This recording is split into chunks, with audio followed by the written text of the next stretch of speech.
not sure if everybody's here.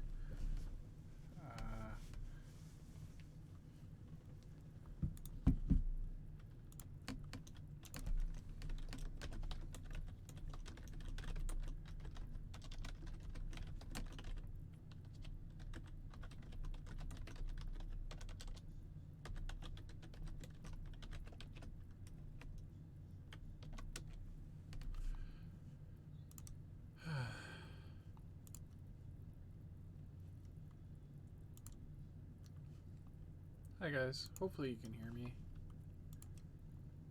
Yeah, it's just me. I don't care.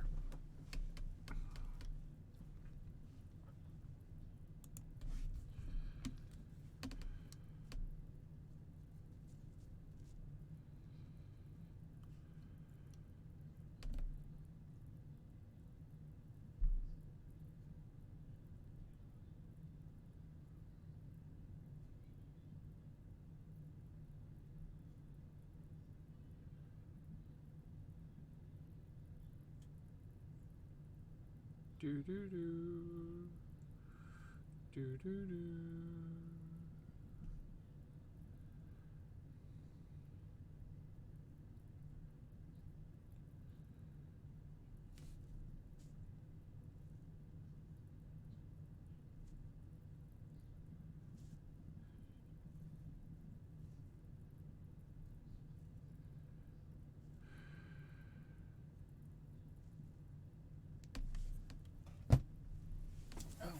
Might be why it's so dark. I hadn't turned on my other light. That explains it.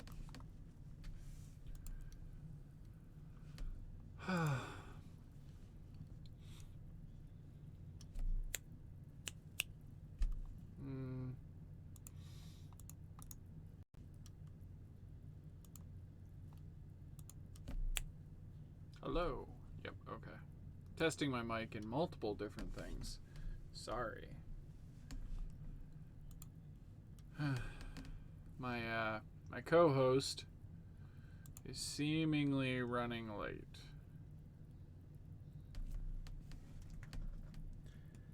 I might have to physically call him. Because I just texted him. Texted his landlord.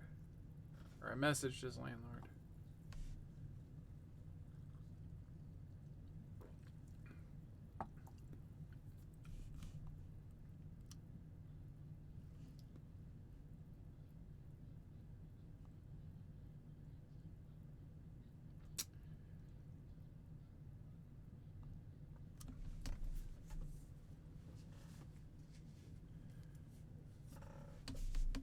I don't know what they've been doing on this screen, but they will utterly destroy it every time I come here.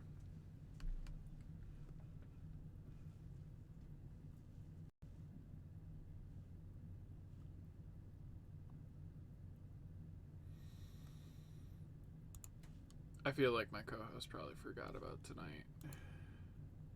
Seeing as how it's just me, so yeah. Why do I have the heat on? Oh yeah, because it's like 30 degrees out.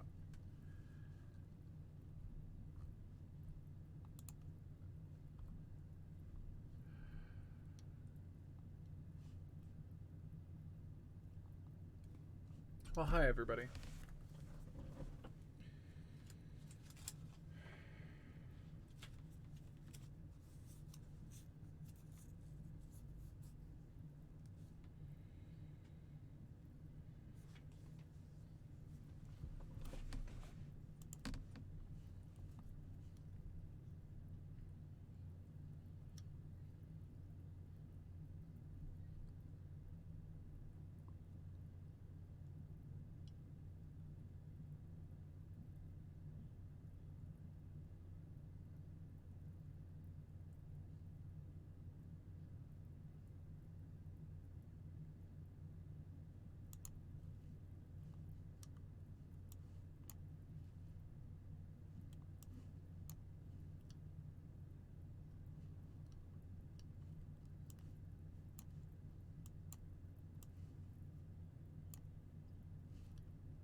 Hey, Kobo.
Hey, what you doing right now?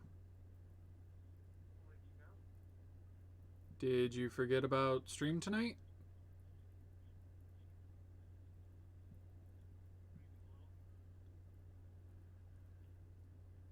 Well, what? When is it? 8 minutes ago.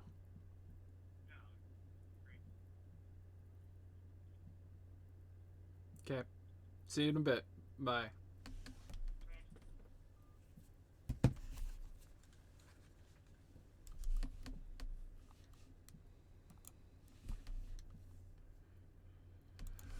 How are we torturing the players this time? We are torturing the players tonight.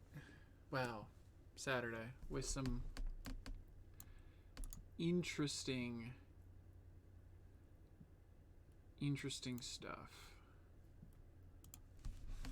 First off, going back through.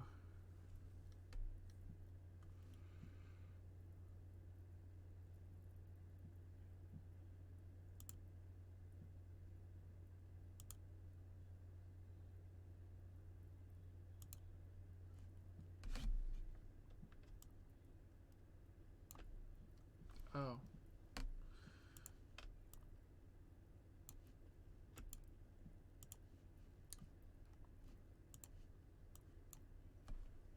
Delete. Delete. Draw shape.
Spent the night.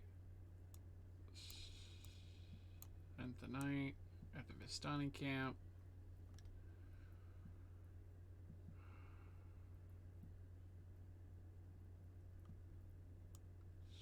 the night in the windmill.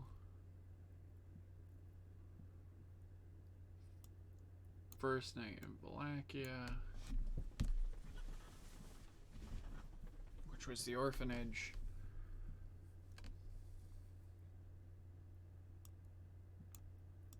Second night.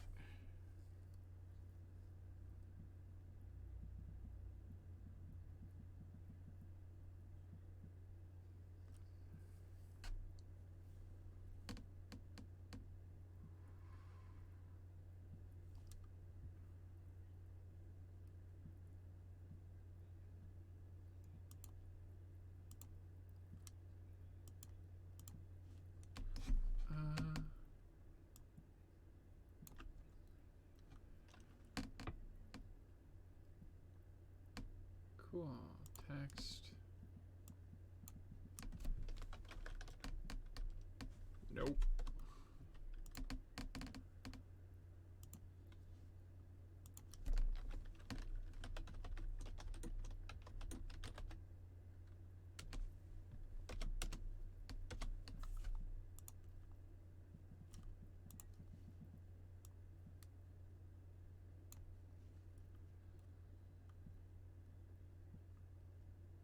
Freehand.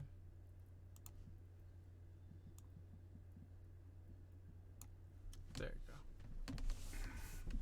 Anyone there? Ah, he's alive. Yeah, it's been like 6 days. They have spent 6 days in Barovia and they are dying.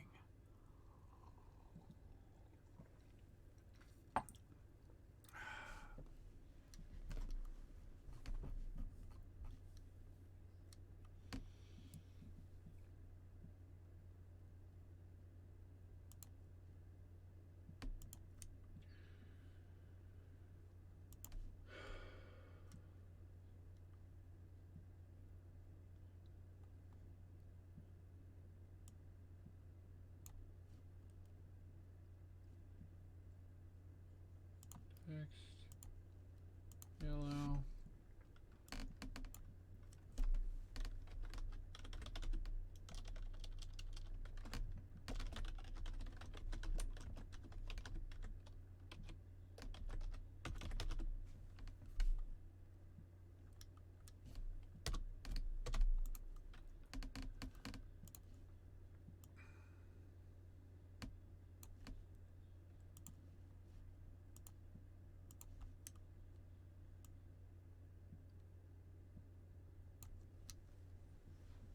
Okay. Cool.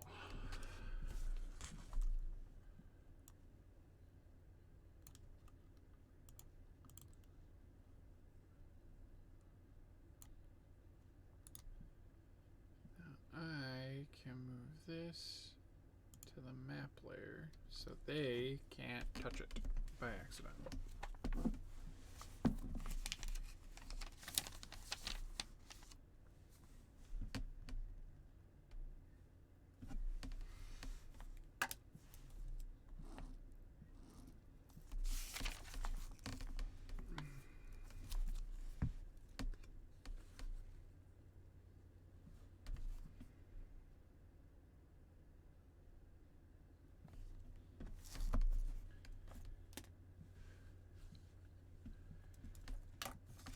Do-do-do.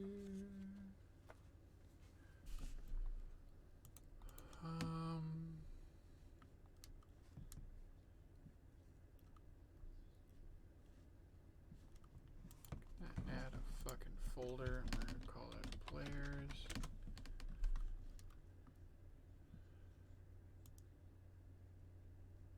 Stitches Wolf. Pepper the Hour. Mini Chiron.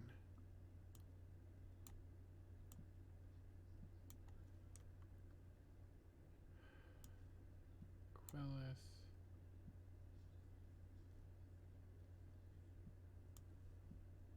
Lancelot.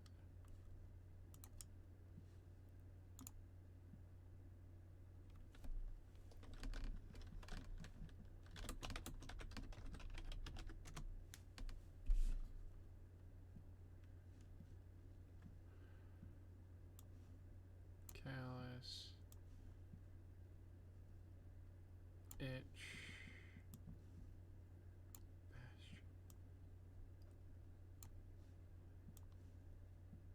Briar willow.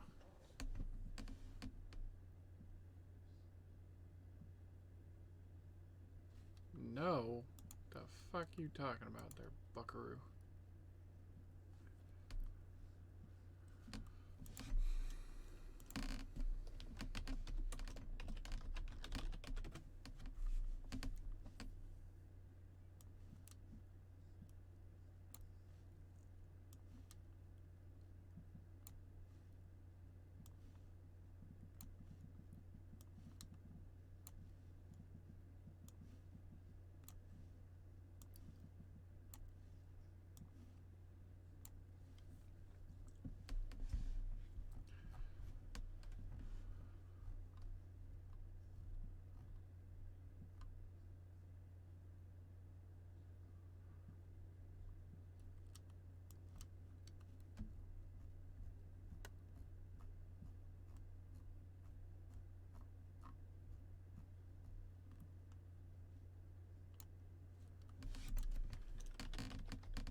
Ezek.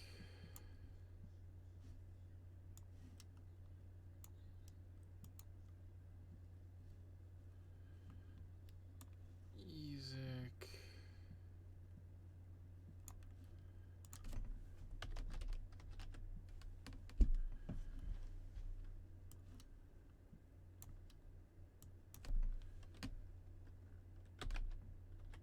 Cass.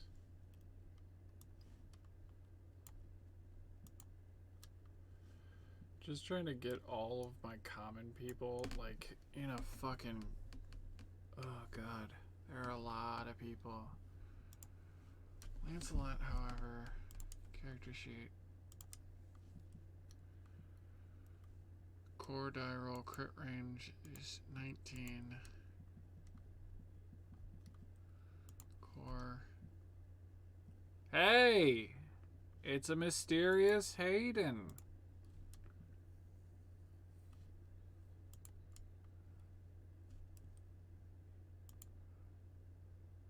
You good. Shit happens.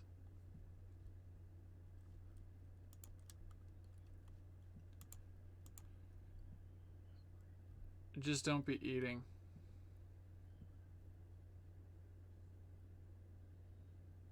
Because it sounded like you were eating chips.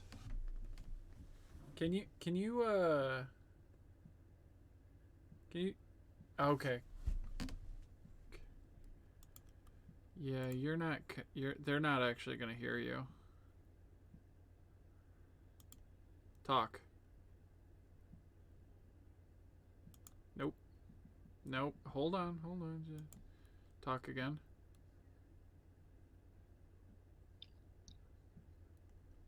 Words. Walnuts, peanuts, pineapple smells. There you go. I am saying words. Yeah, I know. Grapes, well, melons, oranges, and coconut shells. Oh, yeah. God damn it.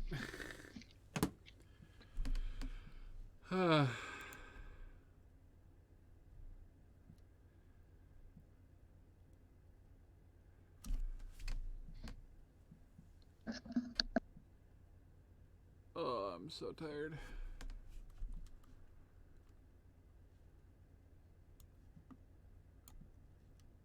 Okay, I think we've got everybody. Like, I think I did the things. I was so tired. Then I took a nap.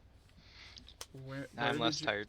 Where did you get so tired? Oh, did I say I'm so tired? It was a long day at the office. Did I say I was tired? Okay.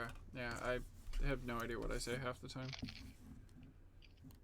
In true fuck streamer fashion, it's just constant stream of words that I don't necessarily pay attention to.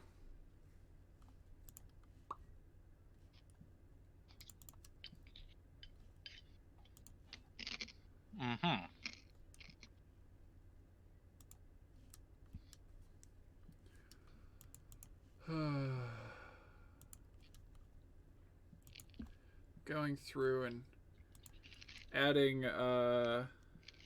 snarky comments because I re-listened to the last episode, and when people were good and like did something really powerful, hilarious or whatnot, I took a note and just going through and be like, okay, who gets what?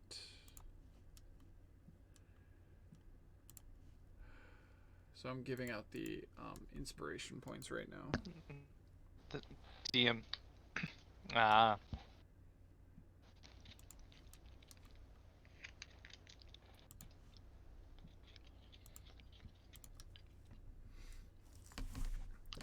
There are things that I need to do, such as these are things I gotta do off air.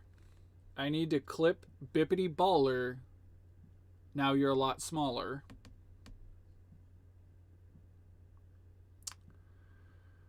Also, I need to commission Ashley to make Is This Friend Shaped?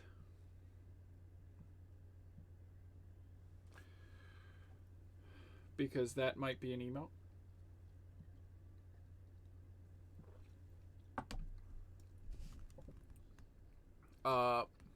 Evidently, Wizard Daddy was a thing.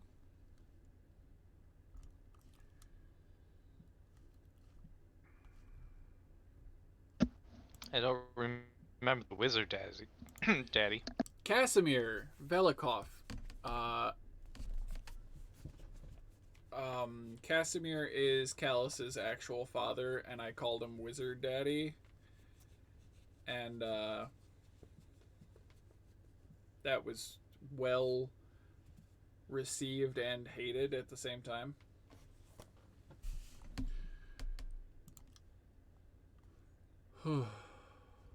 But got that. I already added a calendar. I marked off how many days they've been in.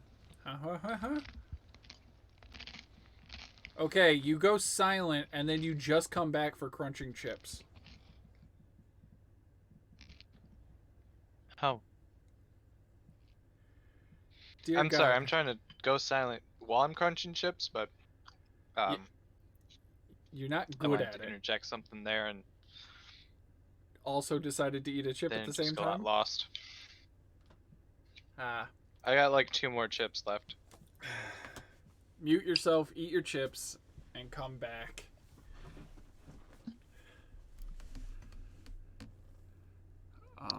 What else do I gotta do? We are gonna be doing...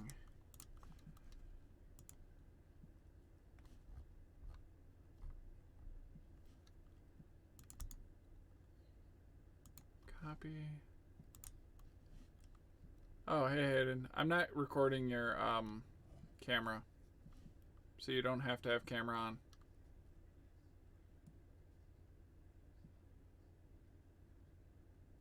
Of course. No, I told you last week when because I changed DM prep. The layout is different. Now I have the character in that slot because I no longer have a co-host on my normal ones.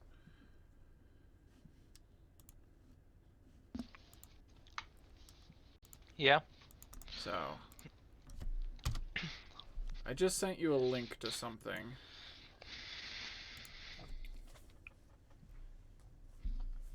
I am opening it now.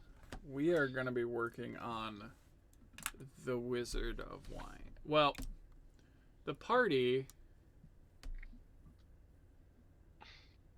is headed to Kresk.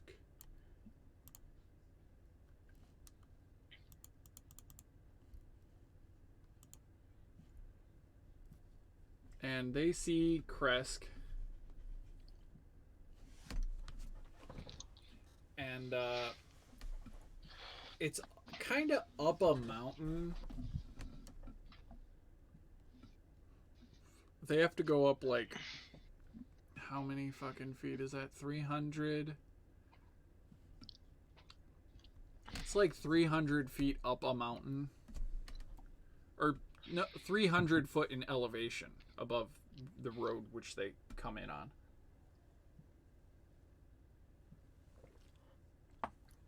Mm-hmm. And fun thing is, going to Kresk, there is a little bit of a issue. You're not allowed into Kresk.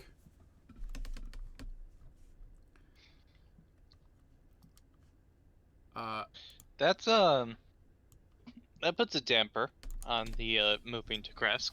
Yeah. The fortified village of Kresk lies near the edge of the Strahd's domain, and the wall of mist that marks the border is clearly visible above the tree line.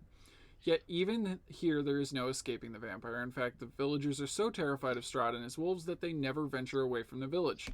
Within their walls they grow trees that provide ample wood to keep them warm on cold nights. They draw water from a pool, like they have a little lake. They have chickens, hares, small pigs, as well as gardens of beets and turnips. The only thing they depend on from the outside world is wine.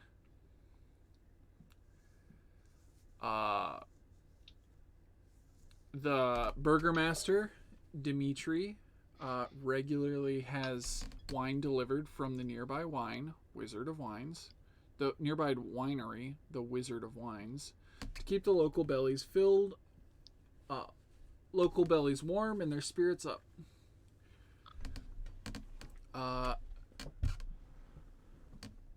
Looming above them, which is actually above the city, another 100, 200, 300, 400 feet above the village is the Abbey of St. Markovia.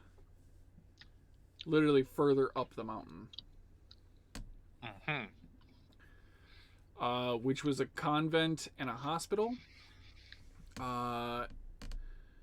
It was built for St. Markovia. It's kind of fallen into a little bit of disarray. But about 100 years ago, a pilgrim came and he reopened the abbey, and he calls himself the abbot. Mm-hmm. But here's the fun thing. Kresk does not open their doors unless you do something. Because Kresk is kind of xenophobic.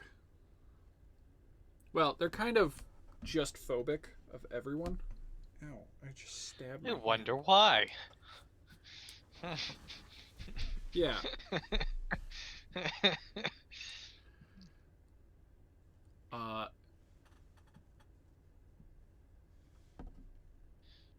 I'm a little confused why their city walls don't actually completely encompass the city. Because it. Oh, are you watching on the stream? Yeah. Okay. Because that's the hill mark.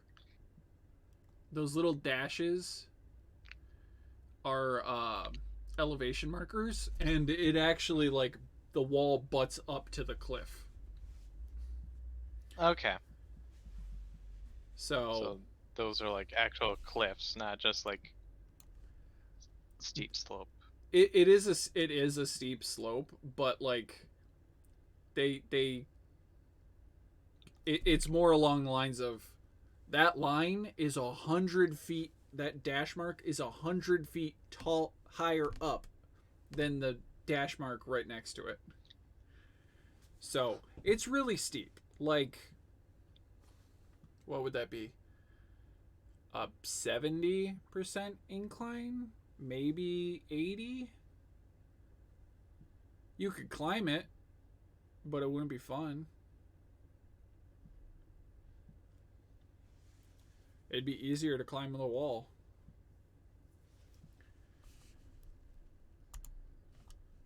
But no, to get into the village, you can either break in Or the guards will fetch the burgomaster, who then will ask them to help Kresk. Like he goes, he cannot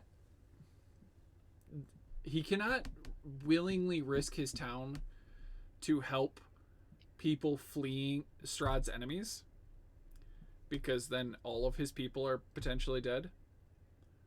But also, if they're Strahd's allies, he kind of has to allow them into city. But if they're kind of just, if they don't say that they fucking pissed off Strahd, he'll be like, oh, well, in that case, could use a favor, and I'll let you in, and we'll even put you up in room and board. I need... Huh?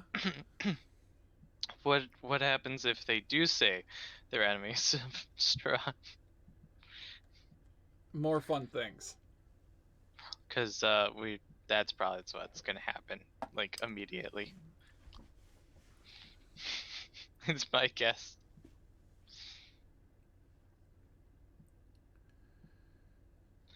Yeah.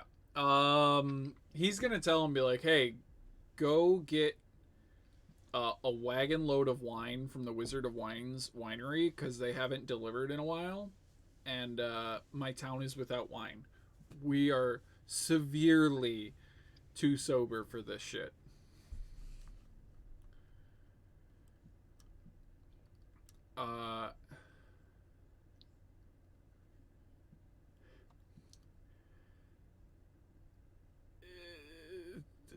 There is they can do some interesting stuff. Since they are likely to say that they pissed off Strahd in one way or another.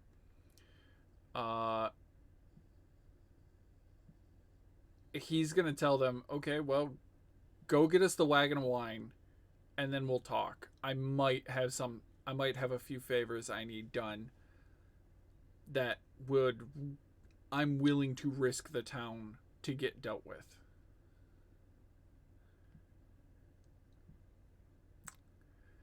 Let's hope the party doesn't just fucking say we're enemies of Strahd. Let us in.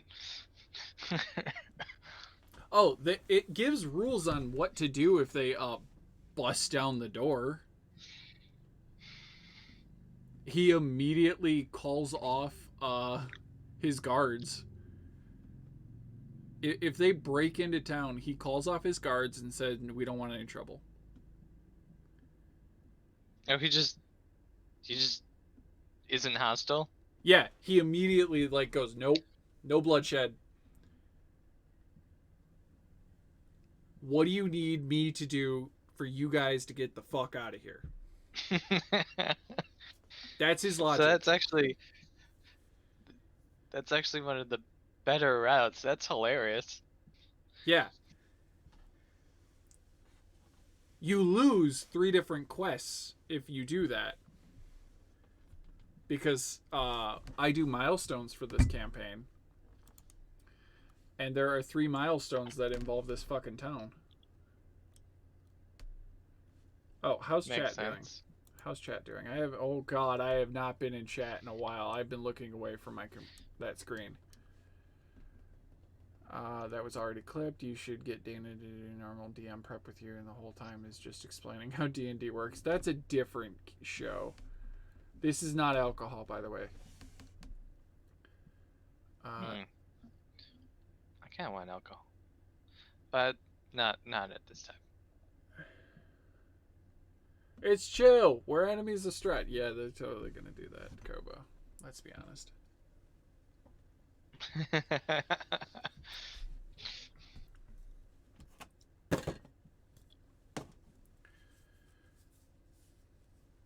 Yeah, I've been ignoring you, Kobo.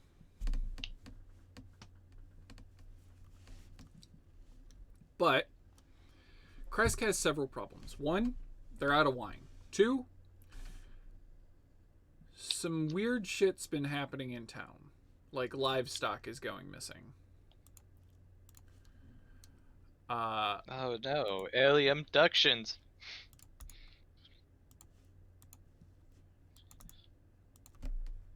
There you go. I sent you the link to that article.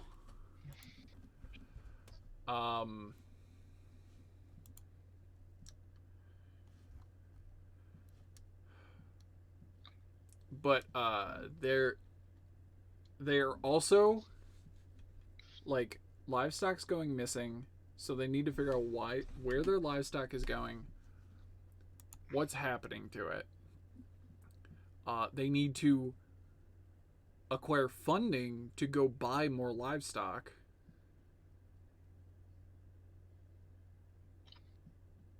And they need more wine.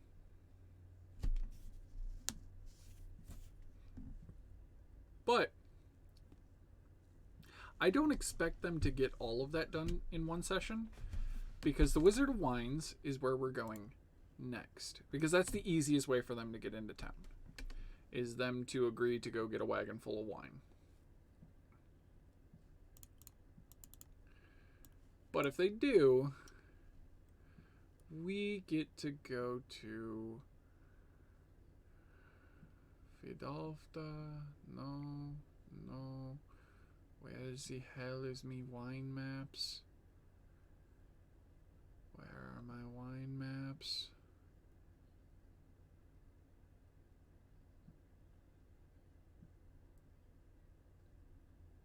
Tolskin, Berez. Wizard of Wines. There it is.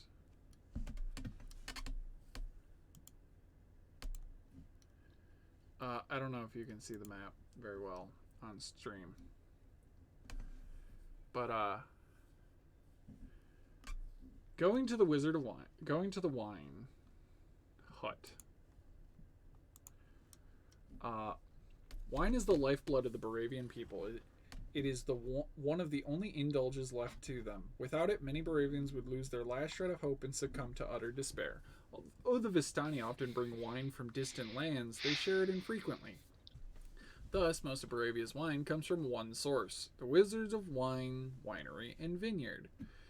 It was founded by a mage whose name is buried in the annals of history. This is where I start to deviate from the game. The game made it as the wizard fashioned 3 magic gems about the size of a pine cone each, and planted them in the valley soil that created a bountiful harvest of grapevines. And then when Strahd's curse took over the world and took over Barovia, and it broke from the domain, from the realm, and became its own demiplane, the magic gems continued to make the vineyard grow lovely. Makes sense.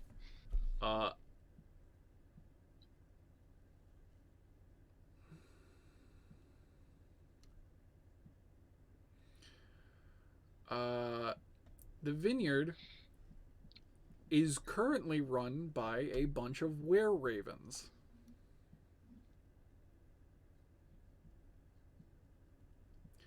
But 10 years ago, one of the gems was stolen. 3 weeks ago, a second gem was stolen. And then 3 days ago, the third gem was stolen. Well, that's really not good. Yeah.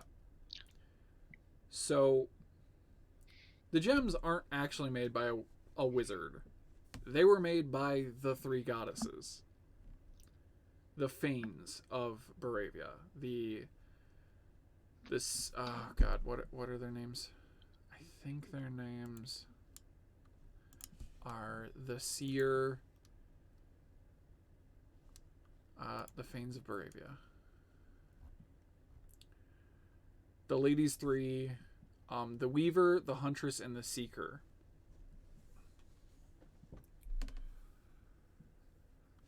But they bestowed upon this vineyard. They planted 3 seeds to grow whatever they wanted when they lived here centuries ago.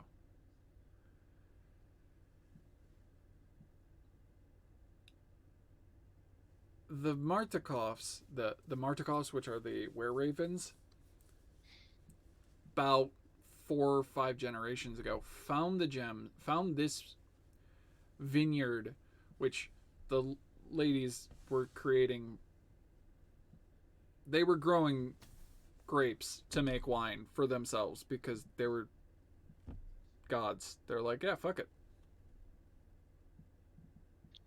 Let's make ambrosia, bitches.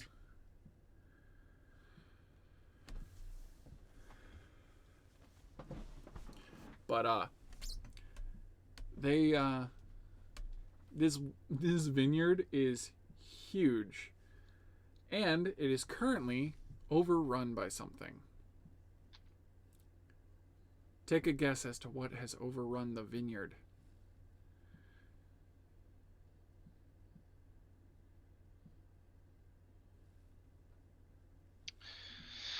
What has overrun the vineyard? Mm-hmm.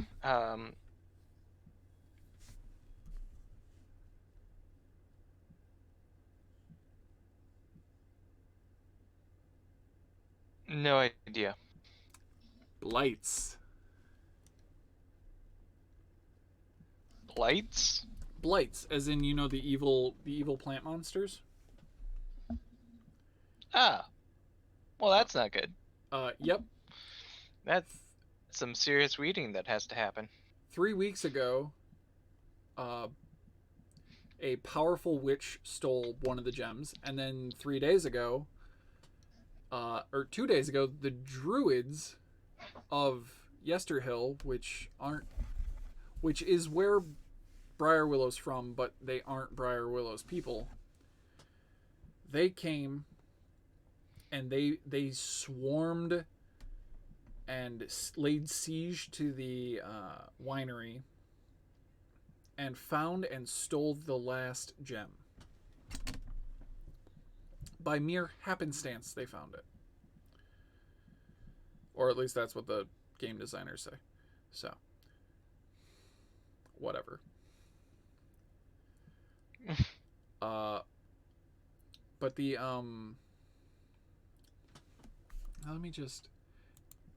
let me pull up. Approaching the vineyard half a mile, you can see the place from like a half a mile away. The Martikovs will talk to you, and then we'll like there's more I get to read for how to approach.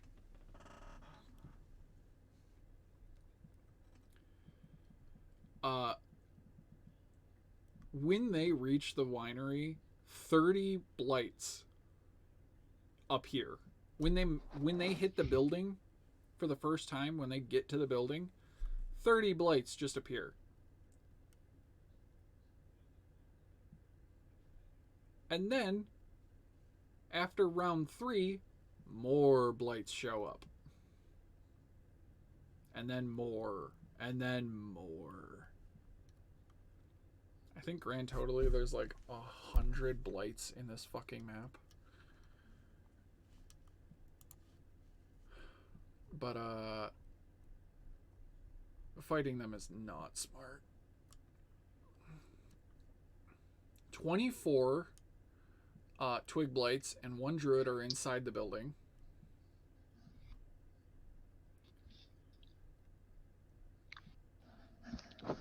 Uh 5 needle blights and a druid are inside the building. 1 other druid is inside the building.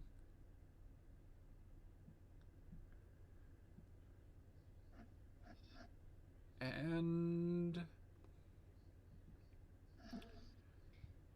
2 vine blights and I think that's a 4th druid are inside the building.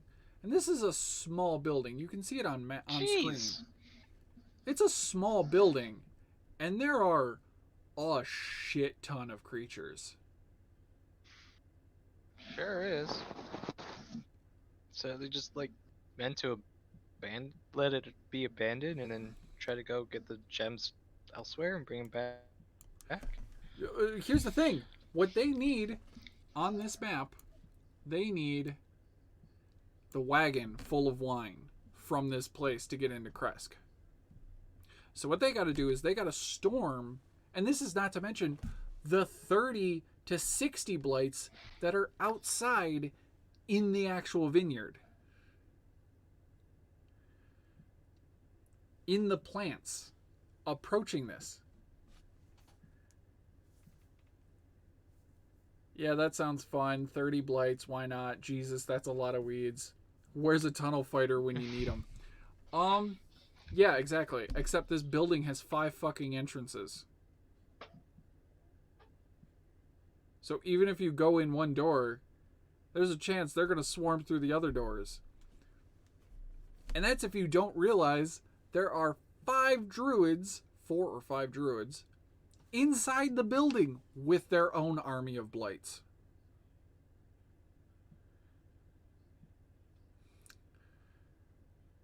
So the thing I'm thinking of is they're probably not going to notice these things when they're approaching. They're probably not going to notice at all any of it.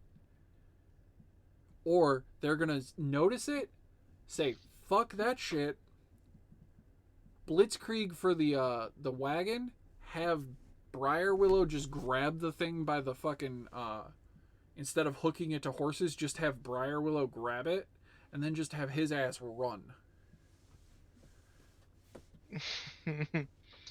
Spirit Guardians would be super helpful, but even that, it's not. That's just a lot of people. Well, you want to know how they expect you to get rid of it? How? Let me pull it up. Magic items.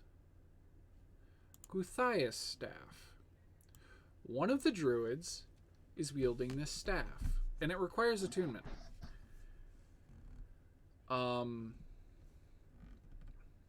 If you get this staff without attuning to it, you can immediately start taking control of blights. Just wielding it without attunement. You can control blights with simple one-word commands. However, if you break it, it sends out a shriek within 300 feet. All blights that hear it immediately die. So the designers went, this is really tough fight. They're going to be doing waves. Maybe, just maybe, somebody will cast Identify on a magic item that they had to kill a druid to get in the middle of a siege. And then they'll realize, throw it in the fire. Isn't Identify a 10-minute long spell? No, it's a minute. It's 10 minutes if you're ritually casting it. Ritually. Yeah, ritual is 10 minutes plus. Just normal, which is still. Yeah. Which is still stupid long when you're in the middle of a fight. Uh-huh.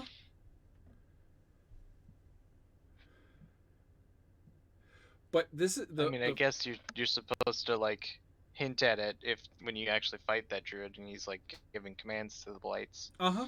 Yeah, except the one thing is he's the only druid in the building without a small army of blights with him. Which is so stupid. It's right. Like, wait. Why? If anyone would, it would be him. Yeah. Here's the thing. And let me guess, he's at like the top of the building. He, if I recall, where is this son of a bitch? The loading winch. He's actually right above the wagon.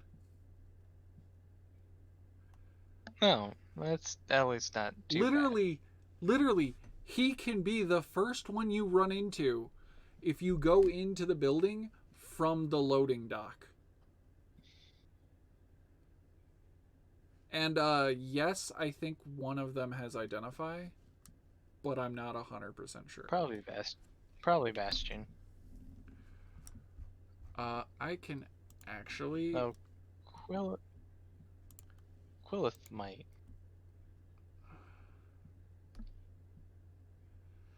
Not Briar Willow. His druidic ways don't tell him how to identify. Not Bastion. Dang. Oh, wait, why am I even looking at Itch? Itch doesn't cast magic. Callus doesn't have it because he took, or she took Find Familiar as her one non-illusion or enchantment spell. Quill. Come on, Quill. You are our only hope. Nope. But I will say this. Casimir has it.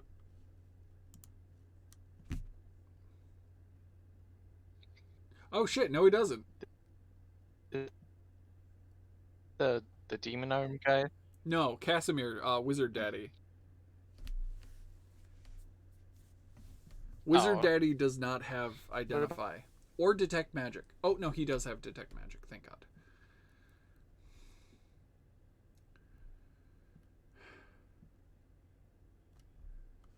I will say this. They could survive the fight with Twig Blights and whatnot because this guy has Cone of Cold. And they have... That's a big area damage. Yeah. No. Kobo, I see what you're saying. No, actually, the person that's gonna have the check to figure it out is Briar Willow. If Briar Willow touches the staff, he will instantaneously identify it. But also, it will attempt to take him. To command him? Yep. Because he is a Trent. This is a Guthias staff, which is made out of a Guthias tree, which is spawned from the original Guthias tree was spawned from a vampire stake, soaking up the necrotic and evil of the vampire and sprouting into a tree over centuries. And then it grew into a giant tree, and then twig blights, vine blights, and other blights spawned from that tree.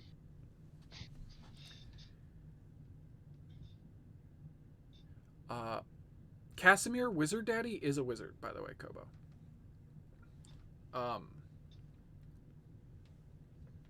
But Guthias also can be created from the corruption of other powerful, natural, plant-based creatures, such as Trents. And there's a thing called an actual Guthias Trent, so a Trent Blight. And he's going to touch it, and it's going to immediately show him something he's not going to want to see. Isn't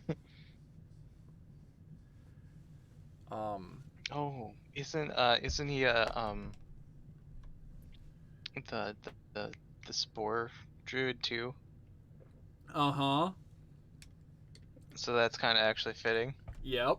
This is a spongy black wood that is kind of, it lets off wisps of necrotic smoke, which is actually like spores that just kind of waft off of it, and it is going to fucking try to take control of him almost immediately. It is a wisdom save, and then he will know immediately what he needs to do with it, but also he will know that it is very likely if he can overpower it with his will, it could be a useful tool. But it is evil as fuck and will constantly try to take him over.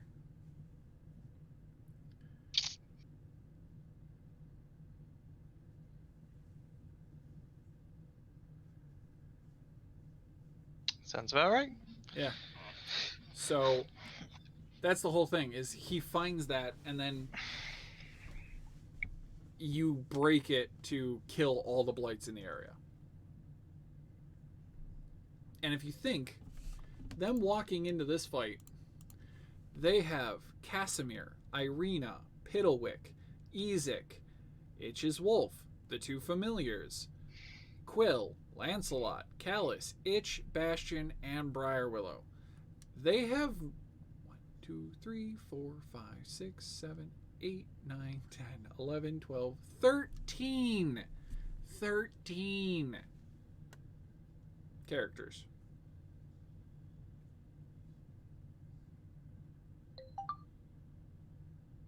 They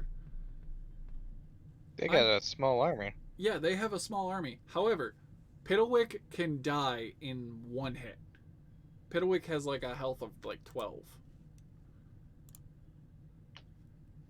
He has 10 health and a 14 armor class. And he does almost no damage.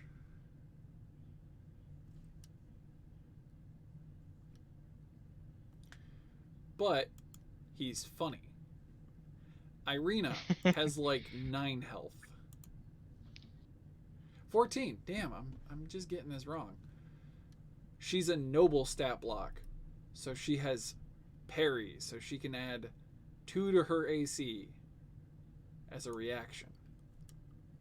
And does no damage. Ezek, however, is a goddamn tank and has 112 health. And that's a lot of health. Yeah, he makes 2 swings with his battle axe, and he can wield it one hand or two hand. And if he wields it one hand, 13 damage each strike. Two hand, 15 damage each strike. Or if he wants to be distant, he can just lob flames at them. With his demon arm. Yeah, with his demon arm. Oh yeah, and we're also going to have to find Doulahan eventually. Find or fight? Find. Fun. And they have Casimir, who is a wizard of fucking 9th level. And yes, he has access to wizard spells, however, he did not choose it. Like, he didn't choose to learn Identify, because there aren't really magic items in Barovia. But he has decent... He has Fireball and Fly.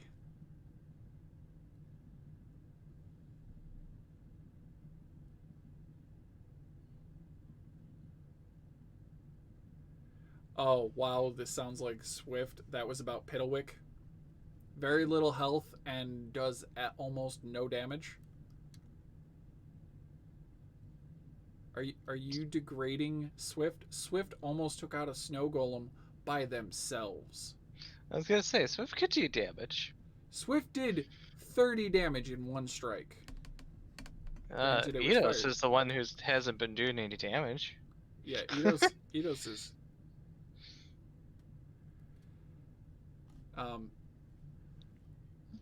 No, Kona Cold is the... Kobo's saying he has Fireball, so that makes him a wizard. Yeah, he's a wizard, but no, having Cone of Cold means you're a good wizard, because that is a 5th level spell slot. Oh, Swift is funny like Piddlewick. Oh. Yeah. Yeah, I can see that. Oh yeah, just so you know, the dog has more health than Swift will probably have at level 6.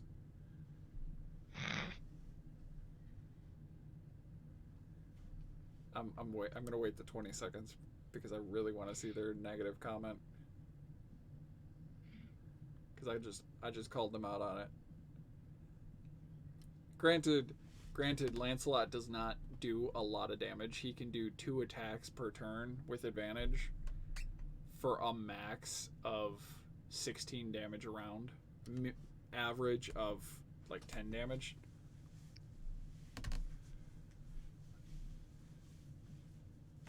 So, but he also is resistance. Oh, great! Thanks, Lancelot. He's also, you know, He has a might of 10. a might. Yep. Sorry, that's a really old book I read. He has fortitude. He's resistant to cold, fire, and lightning as a dog. When I was younger, I read The Once and Future King, and that's a quote from the book. Oh, okay. About Lancelot. Oh, okay. Oh, it's because Lancelot is a good boy and Swift is not a good boy. Yeah, there's another word that I would describe Swift as, and it sure as hell isn't good. But no, they are going to have a small nightmare of this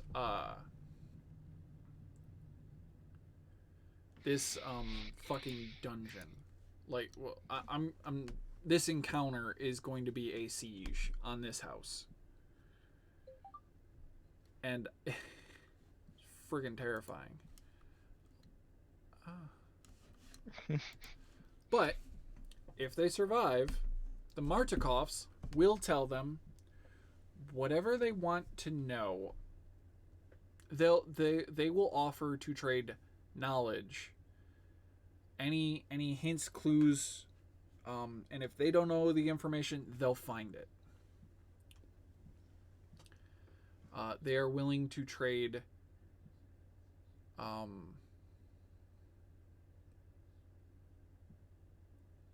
They're willing to trade information for their fucking home back. Preferably not on fire. Preferably. They'll rebuild if it is. But Not without the preferably. gems. Do not burn the that's vines. Don't burn the vines. But here's the thing. Once they start leaving, like, unless they come in, grab the wagon, and just book it, if they kill all the vampire or all the blights and the druids, they will see signs of the how the druids came in, and it will lead them to Yesterhill, which they actually need to go to. Okay. I have a sneaking feeling that they're probably going to try to do the entire fight. Oh, unless unless it looks like it's getting too dangerous. Then they'll probably book it and try to come back later. Yeah, let's be honest, they are most likely gonna try and fight them. So let's hope that they take Kobo's suggestion and use Spirit Guardians. Oh. That's which, by the way, is that an aura that goes through walls? Thank you for fucking reminding me. Spirit. Ow. Oh, those are monsters, that's why.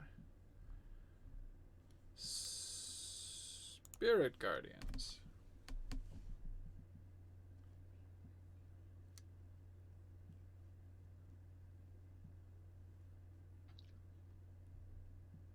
It doesn't say it goes through walls. Time to check Wizards of the Coast Addenda, or Errata. Erratas.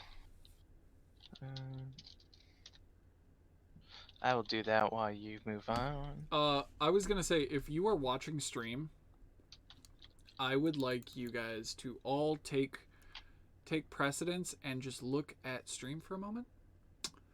And you should be able to see my mouse cursor. See this rock that my mouse cursor is next to? Like these two No. rocks? Okay.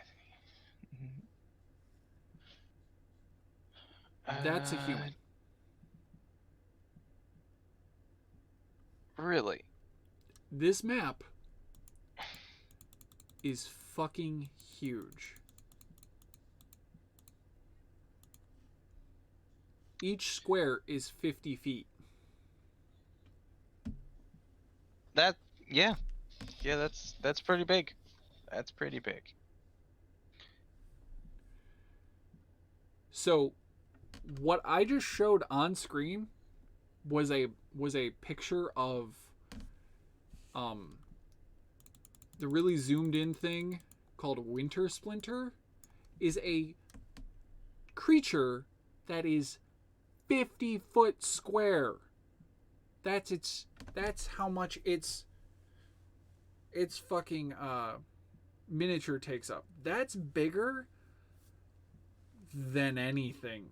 I think that is the largest creature.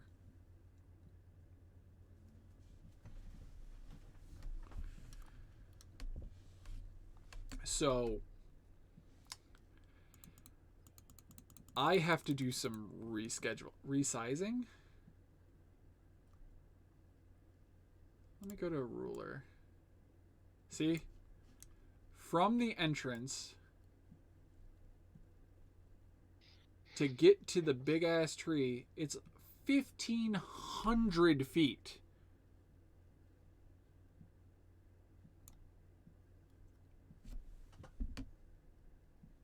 Yep.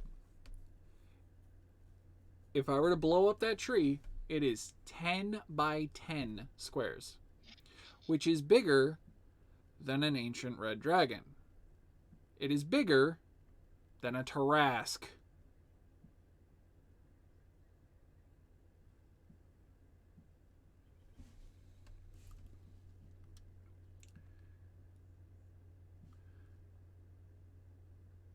However,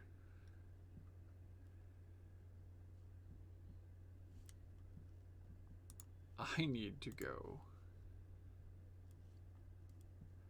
to my settings.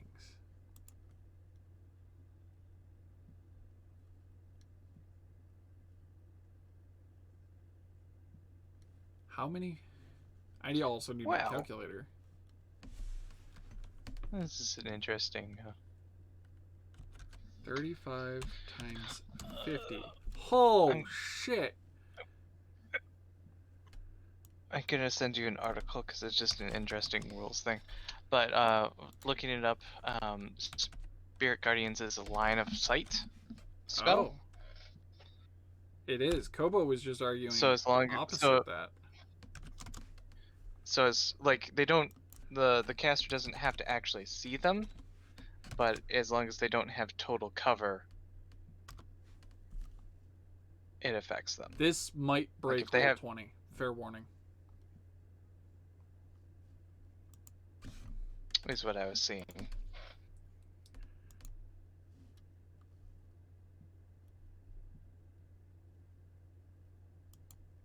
Try it again. Let's see.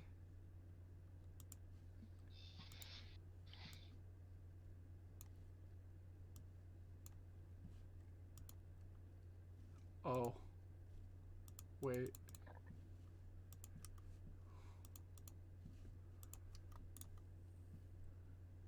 Oh no.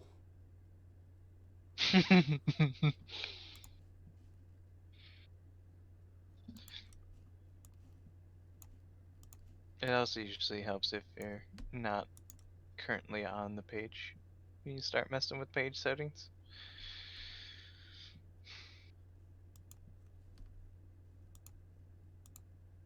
By the way. Yeah. This might crash roll 20.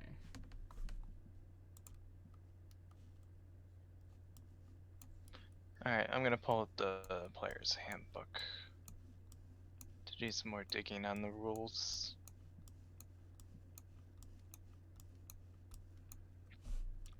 It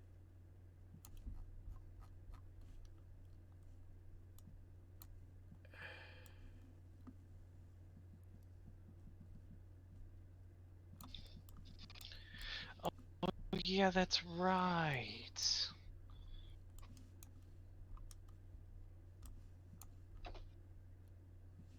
Okay. Give me a minute.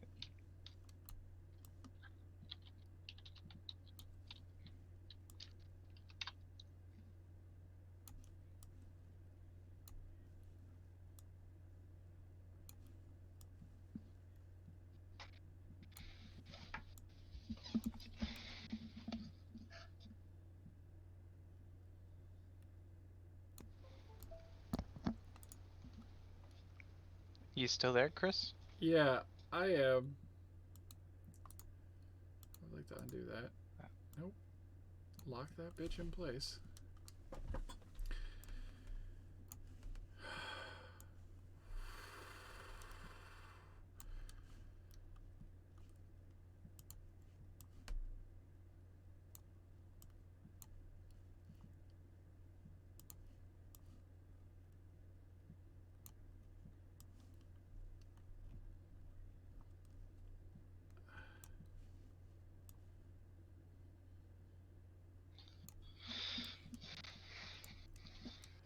Yeah, I gotta undo this. That bad? Yeah. Physically. See if I can keep undoing.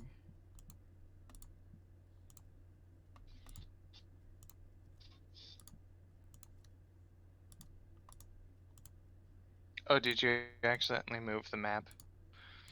No, I'm literally resetting the map back to. Oh, okay.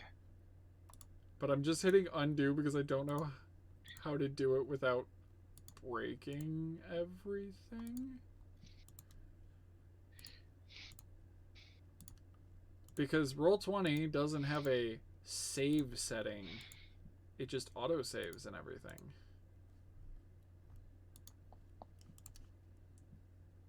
Kobo, I'm pretty sure he has lost his mind slightly. What?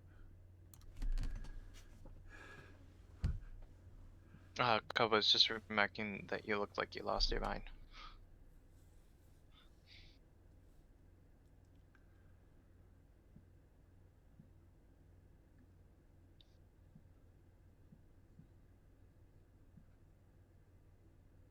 Yeah, I definitely do. Yeah. Now that I like stop and actually like look, yeah, I look like I fucking lost my mind. Advanced. Set dimensions.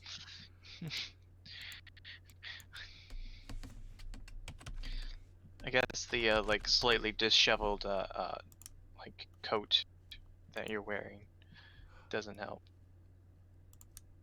Y'all better not Looks be. like you're about to like put up a conspiracy board. No, that's behind the. That's behind the screen. Save settings. Like some dame in red just walked in through your door.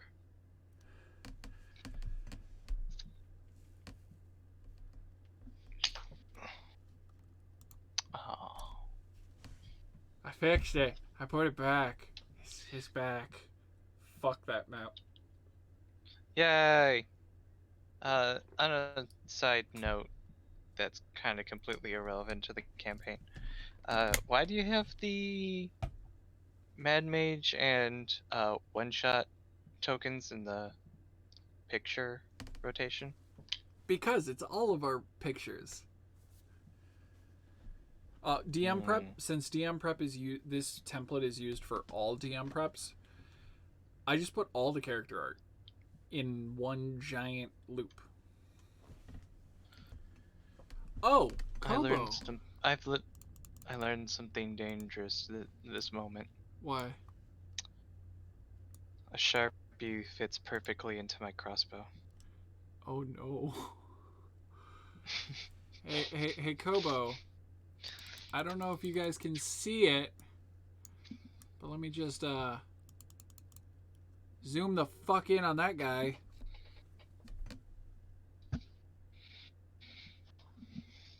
Yeah.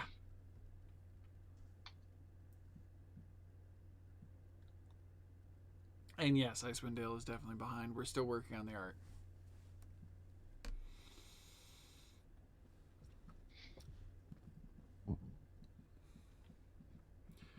Strahd shows up. However, his token, his goddamn horse is 50 foot by 50 foot square right now.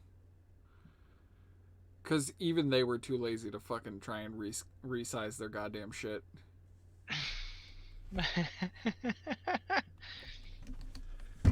So, what I need But to do... he literally could show up there?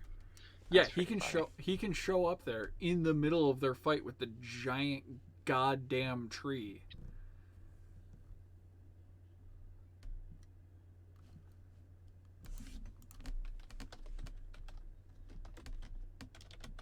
What is a spell?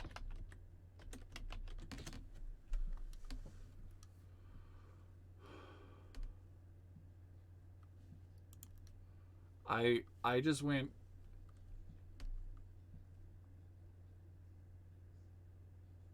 to find it.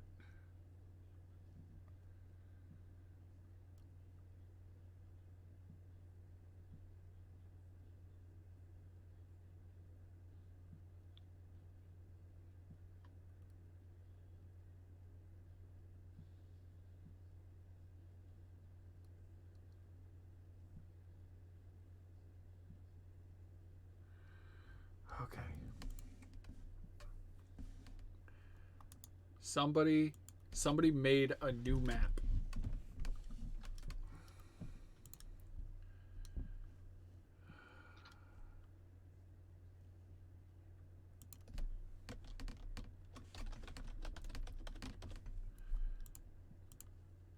Save. Upload.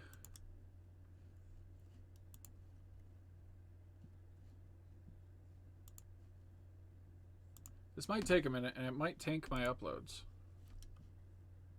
My OBS. Let's hope not.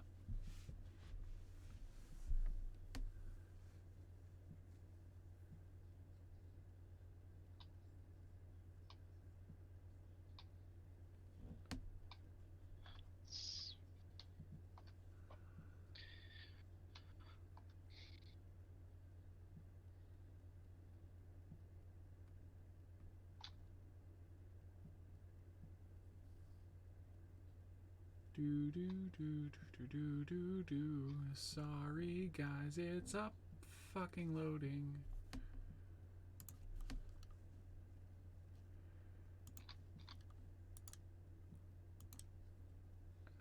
Nope, it's not gonna upload because I'm dumb. Okay, so yeah. I'm seeing the rulings here for Spirit Guardians. Um, it would be blocked by total cover. Okay.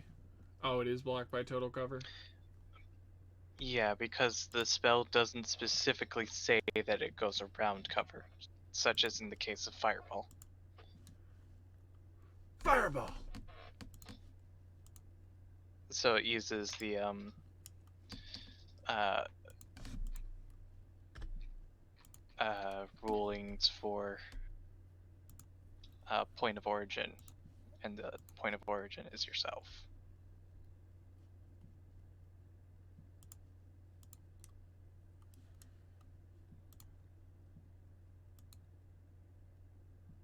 Whoop. Whoa! Come back to me. So I'm gonna go make a new room.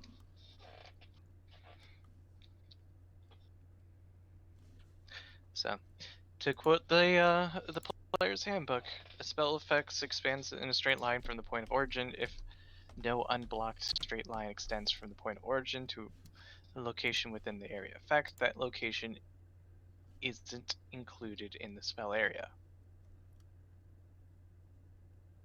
To block one of these imaginary lines, an obstruction must provide total cover, as explained in Chapter 9. So a arrow slit's not going to block it.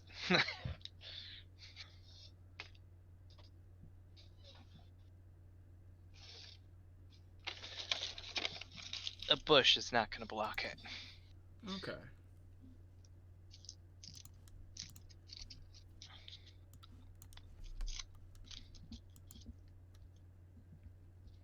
However, the link to the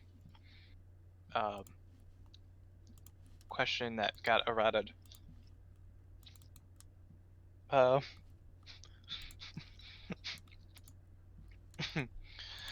proposes a different, like, kind of, that's really clever. We gotta fix that.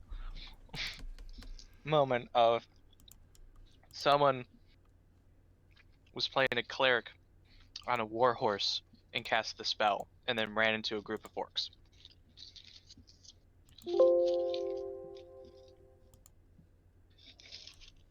Because moving while mounted, having the horse move while mounted is a free action.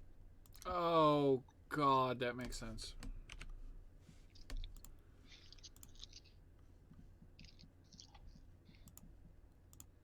Let's try that bitch again.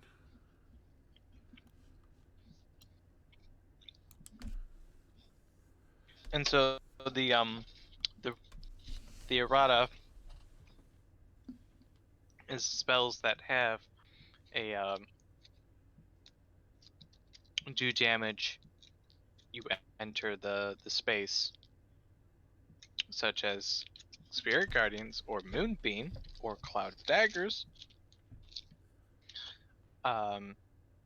Does not affect people if you move it within the turn. Like, move the area effect in the turn. Okay, so But you if they can't. So you start- can't if the just enemy is- like move that bitch all around you like a goddamn Gatling gun. Mm-hmm. The enemies have to start their turn within the effect to actually get damage. Oh, and okay, yeah, I know it's struggling. It's struggling hard. I think we're dropping frames. Not much, not many frames. It's just running real low because I'm trying to upload something to Roll20, and Roll20 don't like me normally. Huh? I'm seeing green. Roll 20 No? last time I What was it? Roll 20 last time I tried to upload a big old file. It just said no. Oh yeah, Made me because break it up into 4. 10 megabyte maximum. Mm-hmm.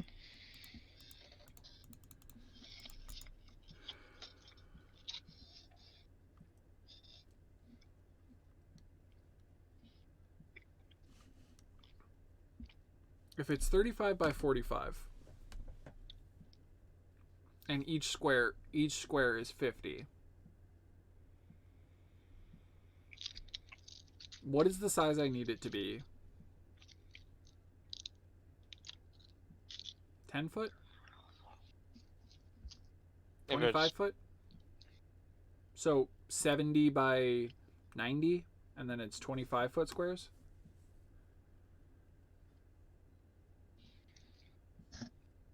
I can't math right now. Yeah, that's math. I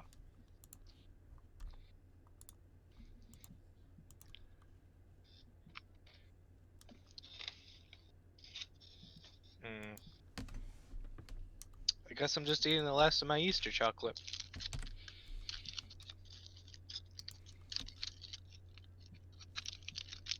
God, you're just playing with the wrapper. Mute. Oh, sorry. I forgot that the wrapper could can, can picked up. Sorry, Kobo.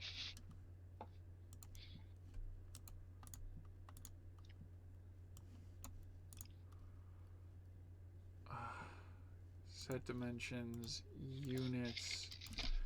This is a 70 by fucking 90 width, which is at least more manageable.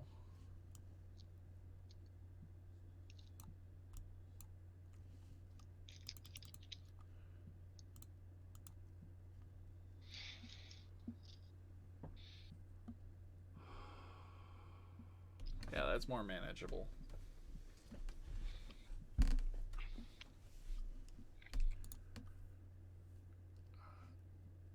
And it is on the map layer, so I'm going to go to objects layer so I don't fuck with that shit. I am going to go to the actual Yesterhill map and I'm going to cheat. GM information overlay. Copy. Collect everything. Copy. New map. Paste like a motherfucking genius.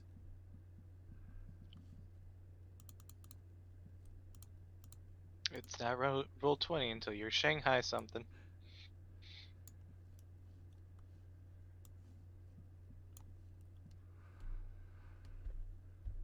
Oh. Oh god. Oh god. The grid's off.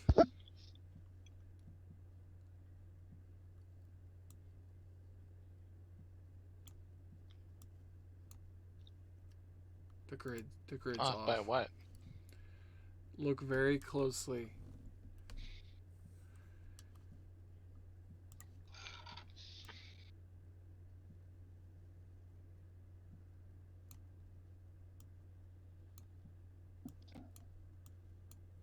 The squares. This map was gridded. Fuck.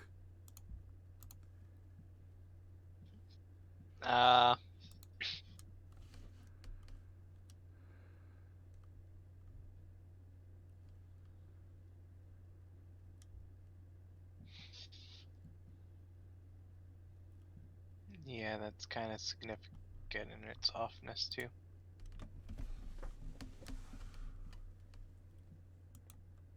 Looks like. Ha!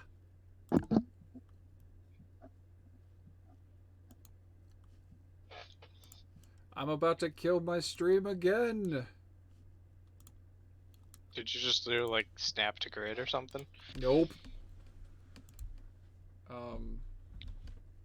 Map. Delete. Upload. I found the no grid. Oh. I went to the guy's Patreon. I was just like, give me it.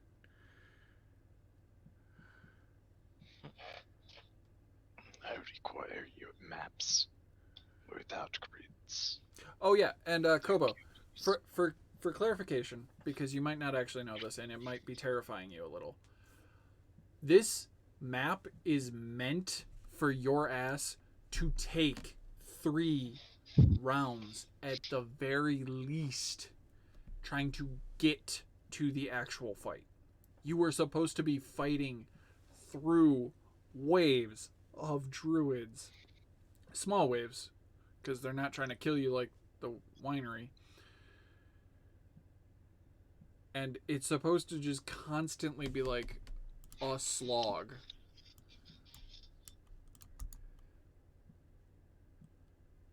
And I am terrified of it, but it's gonna be real fucking interesting to see what the hell these idiots do. Well, one of them has a mount. 2 of them. One of them? Yeah, only one of them has a mount. That is correct.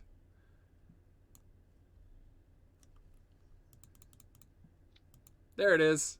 Much better. Token layer. Undo that. Dumbass. Go to the...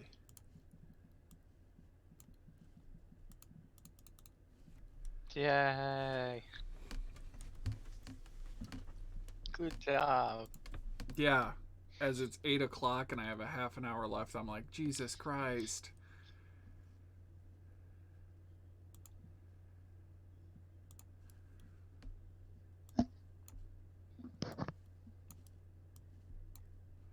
Pop that bitch out. Superstar.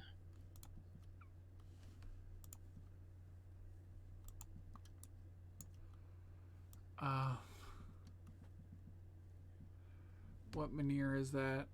1, 2. It's right about there. It's right about there. That's right up here. It's over there.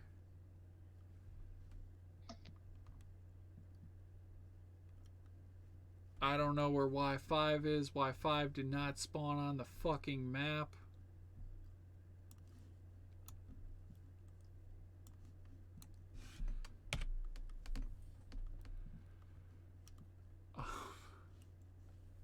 Uh-oh. I gotta zoom in on these bitches. I gotta see what I'm looking at.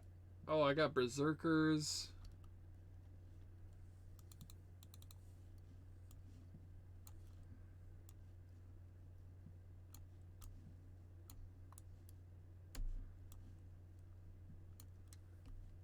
Cool. I got a druid that is going to be hanging out over here. I got a berserker hanging out over there. I got a berserker hanging out over there. I got Strahd hanging out in the fucking woodwork.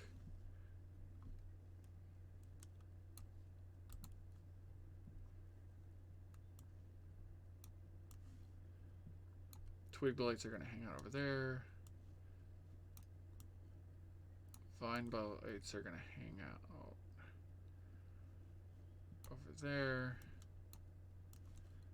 You guys are going to hang out back in there.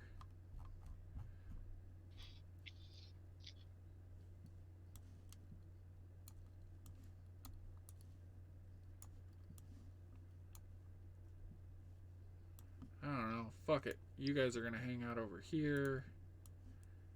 You're going to be there. You're going to be there. Berserker's just going to randomly chill over there.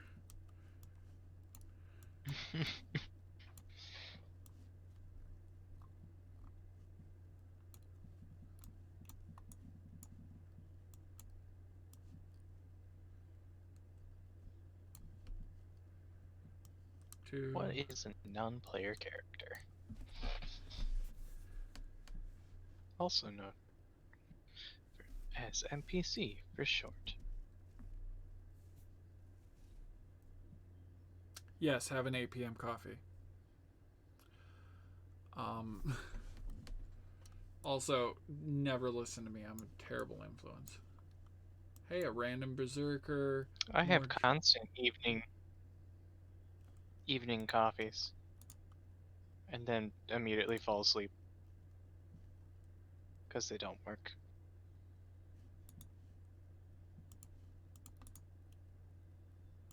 Yay, ADD. Yep. Well, I should specify non-medicated ADD. Yep.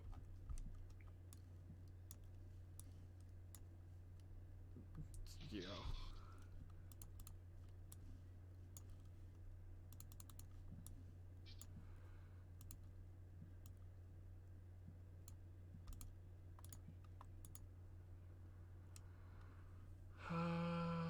Advanced set dimensions.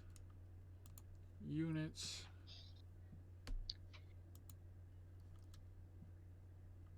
Oh. One of those days. What's the assignment?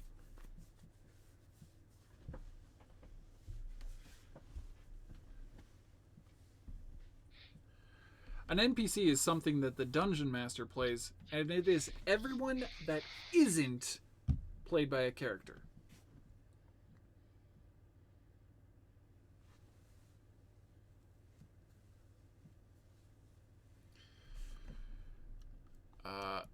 But Jesus Christ, still, when they show up on the token layer. Wait, shit, can they still see these things? No, they can't. Thank God. They're still It's still 700, almost 700 feet to the fucking bad guy. Hey, that's just one dimension door away. Dimension? Sorry. That's a that's a old kind of stupid game reference there.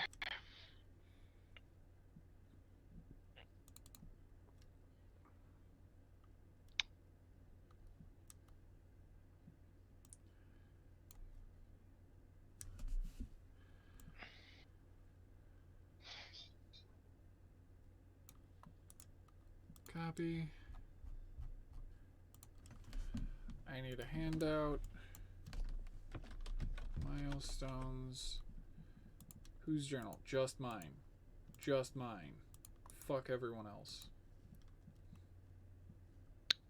Is that thermodynamics, Kogo? Probably. Or They're an engineer, so.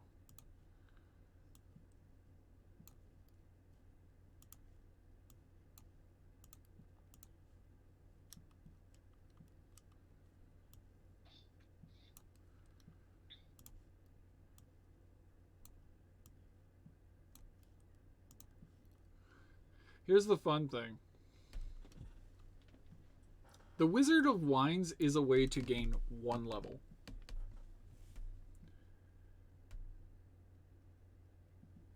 Completing the Wizard of Wines, you get 1 level. Stopping the Druids at Yesterhill, you get a level. Figuring out the livestock and the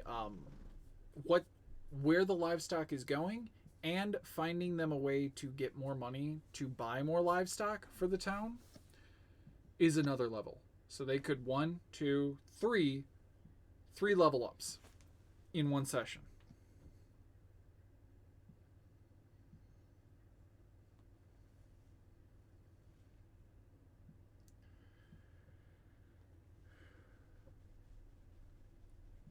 So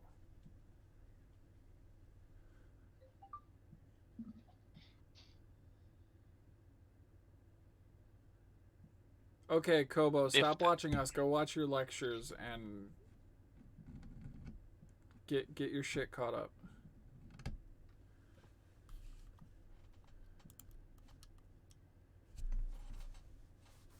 So,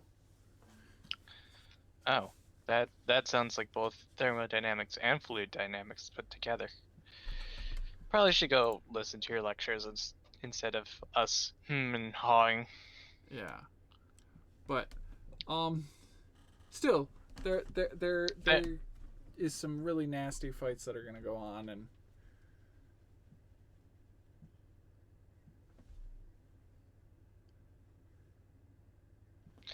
very nasty fights. They're probably going to screw themselves immediately with the town. Oh yeah. And you see that giant tree that's on the screen? And then they're going to be like, "You know what? We're going to just break in and go straight to the Abbey." Yeah, probably. They might.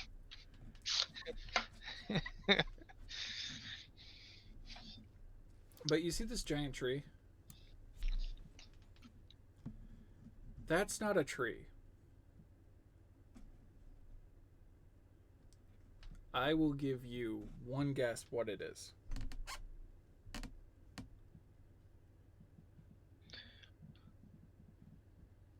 Is that a Trent? It is the remains of the last Trent, which has been corrupted into the Guthias tree. He is also the opening to a dungeon. We're going Legend of Zelda here. Yeah. I sent you a bunch of shit, links and whatnot. Yesterhill, there is a it is a dungeon.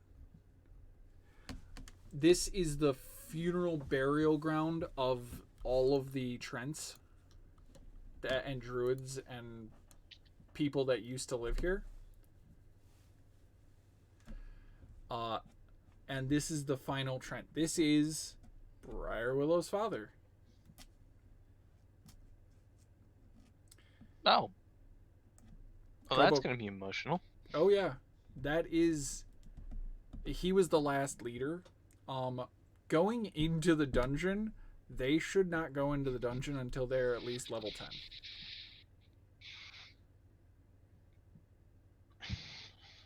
Don't enter the Dooku tree, the Great Dooku Tree. Yeah, don't enter the Great Dooku Tree. You can't beat it with sticks and nuts and a little bit of courage. Yeah. However, it's a one-person fight.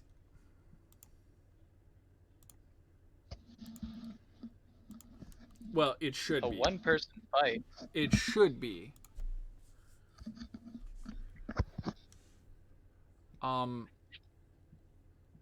It's supposed to be late game, like level 15.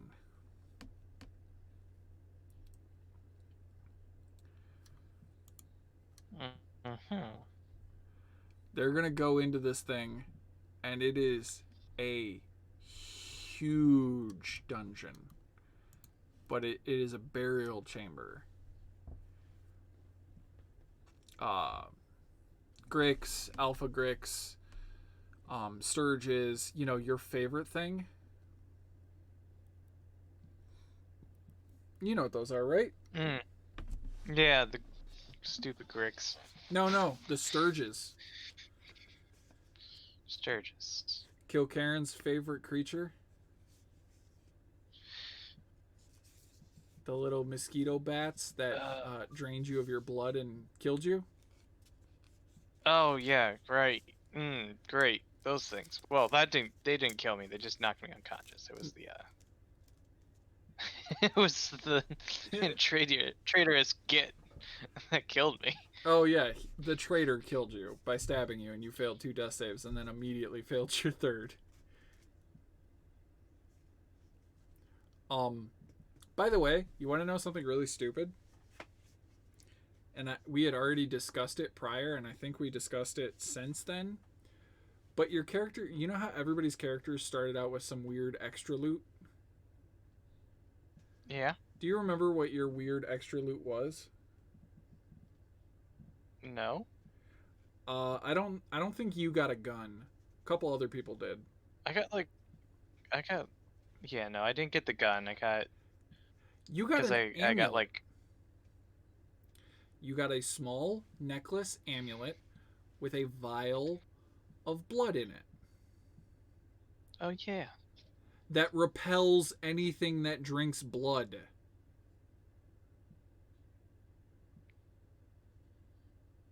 Yeah. Nothing that drinks blood can get within 3 feet of you, so they cannot bite you. You died or fell unconscious because you were bitten and drained of blood. I think yeah, it was a weird case because I don't think you actually gave us the extra loot from our backstories until after that. Well, no. I had given you guys your loot, and it was just like, do you guys want to go grab it because it's supposed to be in your home? And you're like, nah. I'm like, are you sure? Because several people had guns. I'm like, are you sure you don't want to go grab that stuff? You said no, you didn't need it. And Arius also went like, no, I don't need to go grab Swamp Donkey. And then after that fight, everybody's like, yeah, let's go get that shit. Somebody has an item that is literally a fairy in a cage that they're carrying on their person. If they release the fairy from the cage, it will attract the nearest dragon.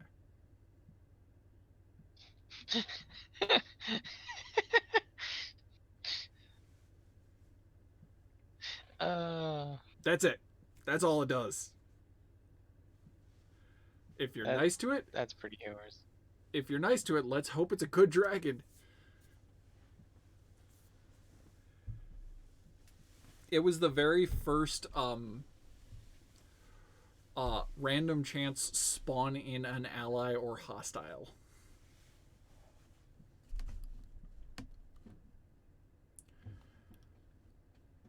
Why though?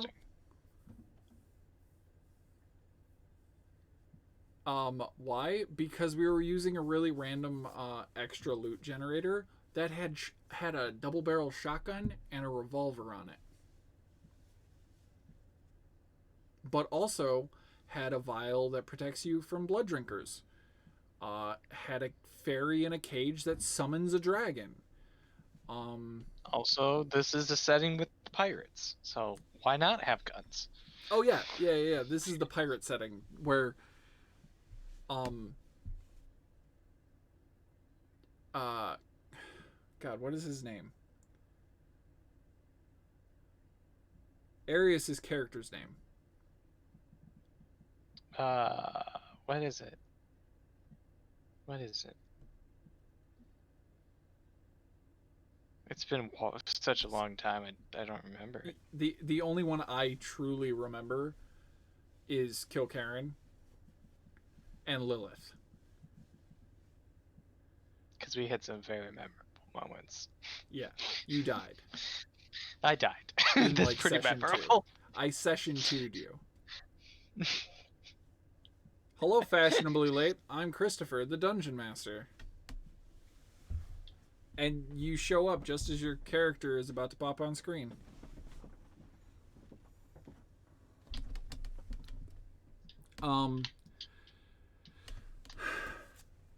I think I know I'm not ready for Saturday. But I'm not ready for Saturday because there's just so much that they can do and they could do, and there's no way in hell I'm going to be able to prepare for all of it. Don't enter your father's corrupted corpse. That is totally acceptable. But there's magic items here, just so you know. There are 2 magic items somewhere on this map. This gigantic map. There are 2 magic items somewhere here. One is in a burial place somewhere. And the other one is stabbed into the tree. Literally, there is an axe buried into one of the root tendrils of the Guthias Trent tree. And there is a skeleton directly below it. Oh, hey Val, see that giant tree that's on map? That's actually a Guthias Trent. So a Blight Trent. It is Briarwillow's father. Spawner, because technically they don't have gender, they don't have fathers. The tree corpse is there. It's a Guthias tree, which is spawning all of the blights. It is also the entrance to the burial chamber dungeon. That's the reason he's there. The father knowing he was being corrupted and was going to die, decided to hide the entrance to the dungeon with his own body. So the only way for Strahd or anyone, like the druids or berserkers that are the druid and blight allies, the only way to get into the dungeon is to physically go through his body, which is dangerous in its own right. But he did it so Strahd cannot enter it without destroying him. And Strahd's not going to destroy him because it's a source of corruption and evil in his realm that can further corrupt and destroy others. So it's kind of like, okay, I can't actually destroy you. So Briarwillow's dad sacrificed himself to hide it. And what he's hiding are two things. One, the Sun Sword. That sounds important. Oh, wait, hold on. Wait, no, hold on. Is he... Fortune's favor. It's the sword of Strahd's bane. Yeah.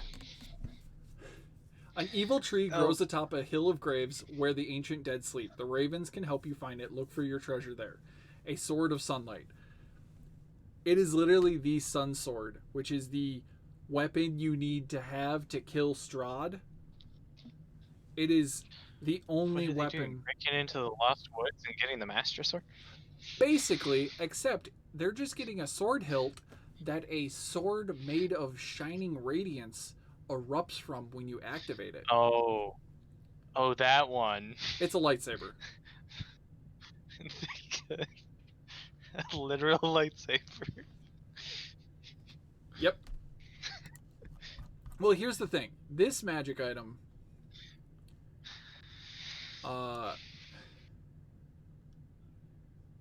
like this item is named the Sun Sword is Strahd only. However, other realms, it's called a Sunblade.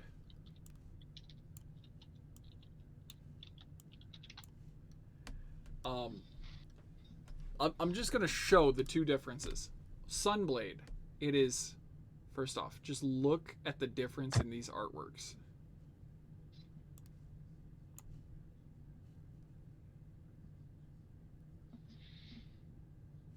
But, Sunblade. This weapon appears to be a longsword hilt. While grasping the hilt, you can use a bonus action to cause a blade of pure radiance to spring into existence or make the blade disappear.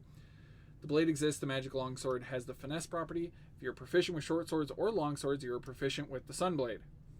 It has a +2 to attack and damage rolls, which deal radiant damage instead of slashing. When you hit an undead with it, the target takes an extra 1d8 radiant. The sword's luminous blade emits bright light in a 15 and 15 in bright and dim light.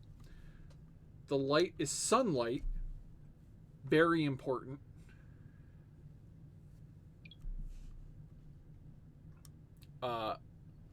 If you want to go down there, you got to get through me, literally. It's dangerous to go alone. Take this. When the blade persists, you can use an action to expand or reduce it by 5 feet up to 30 foot range. So if you want sunlight in a large area before a fight, you activate that bitch and you just keep pumping your action to make a 30-foot circle of sunlight around you, which is great when fighting vampires. Would have been helpful a few sessions back. Yes. That's the Sunblade, which is a rare item, which exists in this world somewhere. However, there is the Sun Sword, which, as Kobo put it so delicately, the Sun Sword said, never skip leg day. Longsword, legendary. The Sun Sword is a unique blade once possessed by Strahd's brother, Sergei von Zarovich. Its original form It had a platinum hilt and guard and a thin crystal blade as strong as steel. It was a crystal sword. Strahd employed a powerful wizard to destroy it after his brother's death.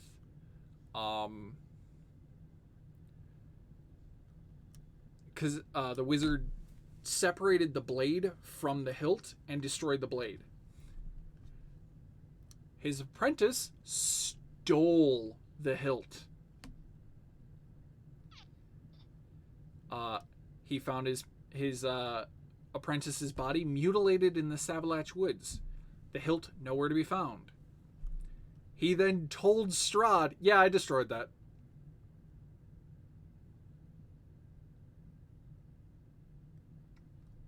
He lied.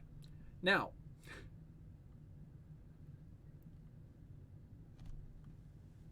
the Sun Sword is a sentient item. It has the same abilities as a Sunblade, but its intelligence is 11, wisdom 17, charisma 16,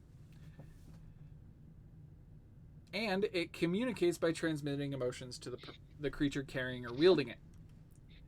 The Sun Sword's special purpose is to destroy Strahd. That's all it wants. It's like, fuck it up, man. Let's go kill Strahd. Nah, homie, come on. Let's kill that bitch.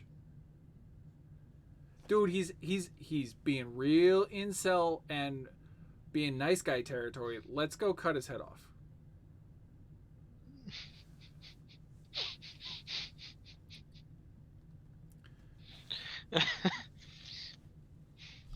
Now, it has the features of the Sunblade, but it is literally designed to fast track your ass to kill Strahd. It is the one weapon that actually does like real damage to Strahd, because Strahd is a... Let me pull up Strahd. Named NPCs. Strahd von Zarovich. He's a CR 15 in his normal form. He's a CR 27 creature in his nightmare form.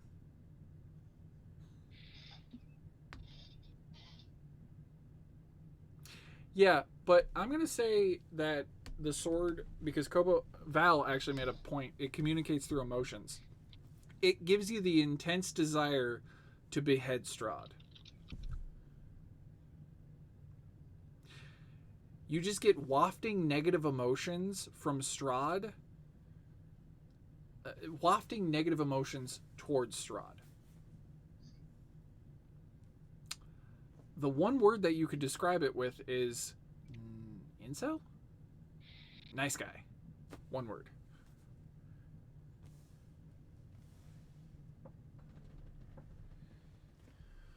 But this is the Strahd they fight if they can weaken Strahd. They get to fight him at his CR 15. If they cannot weaken him, they fight him at a CR 27, and the only weapon that can actually harm him when he's a CR 27 is the Sun Sword.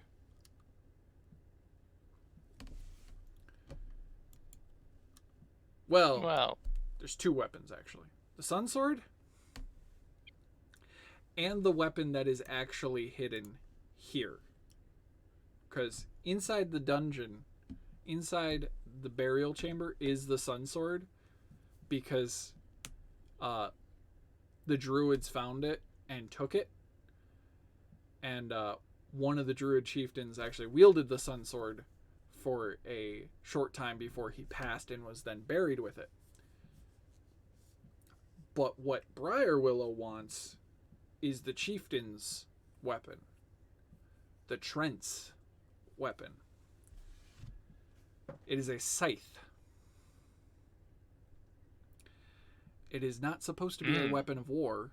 It is a weapon of harvest. It is a weapon of regrowth and maintaining the natural order. It is for clearing the fields and clearing the forest. However, it is a magical item. And it does extra damage against murderers because it is also an executioner's scythe. Because his weapon, because this is when you finally get to a high enough level where you're gonna need to go fight Strahd, you need to go get the sword. And to go get the sword, they're gonna find it buried in a tomb, and they're gonna have to fight something to get it. But they're also gonna find Briarwillow is gonna find his weapon that he has been looking for, that he knows about. He knows where it is. He's just like, I gotta go get it sooner or later. And it's gonna be rough.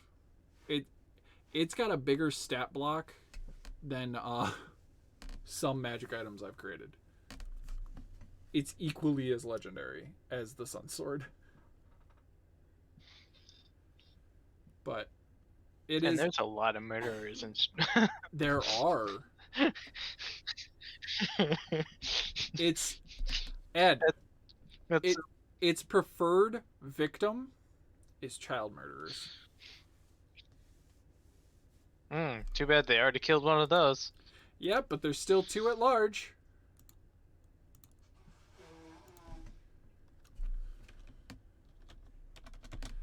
Let me see if I can actually find the magic item, because we're gonna actually be calling it here in a minute, because it is 8:30.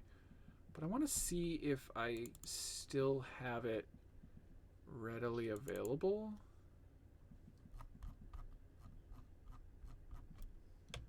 Boop. Oh wait, I can just search. How do you spell scythe?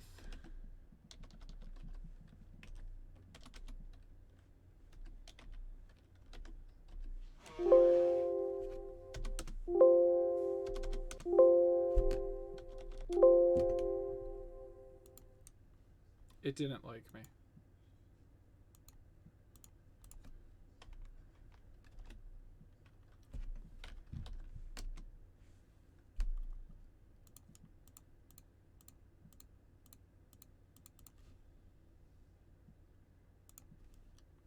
Hey, thank you for somebody spelling it for me, because I can't spell.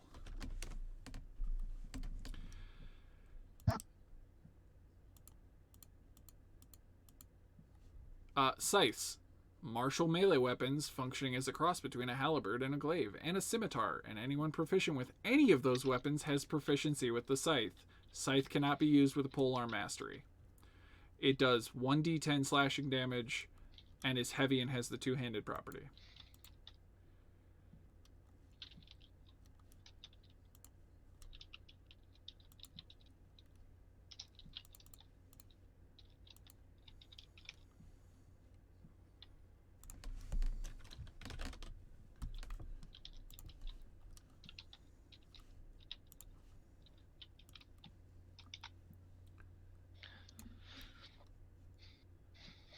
File, save as,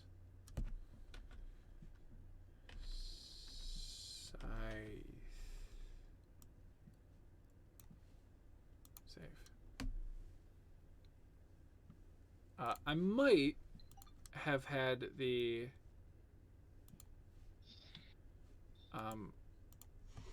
minor features of it wrong.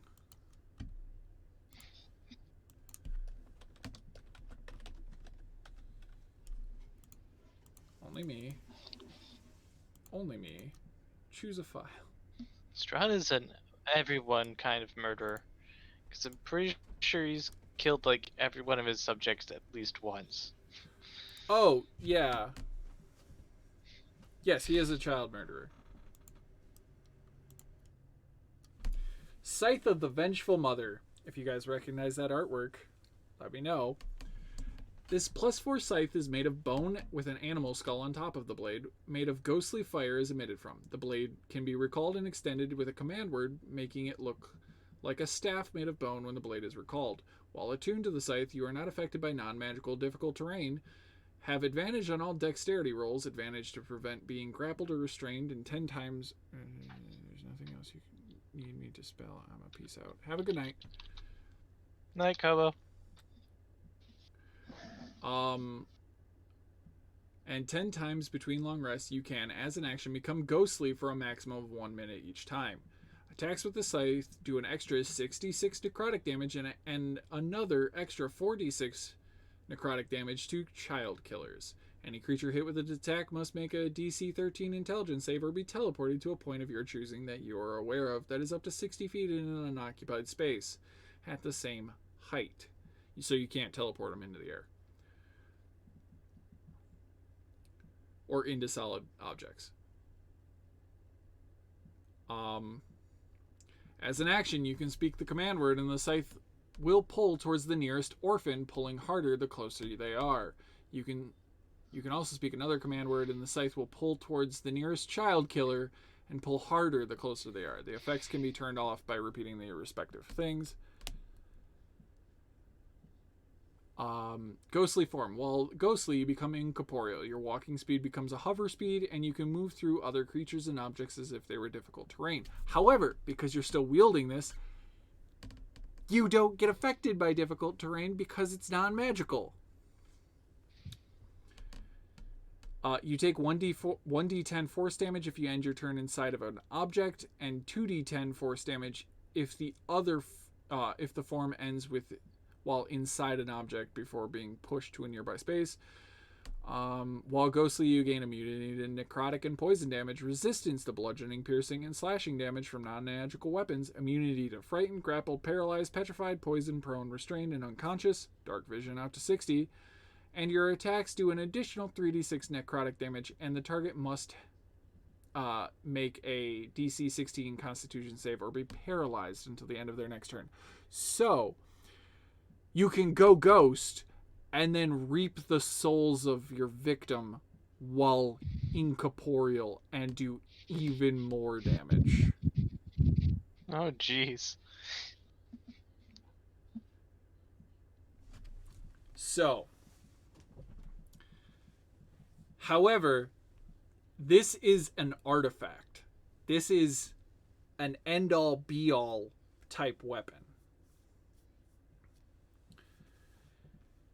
Also, it's Pokemon.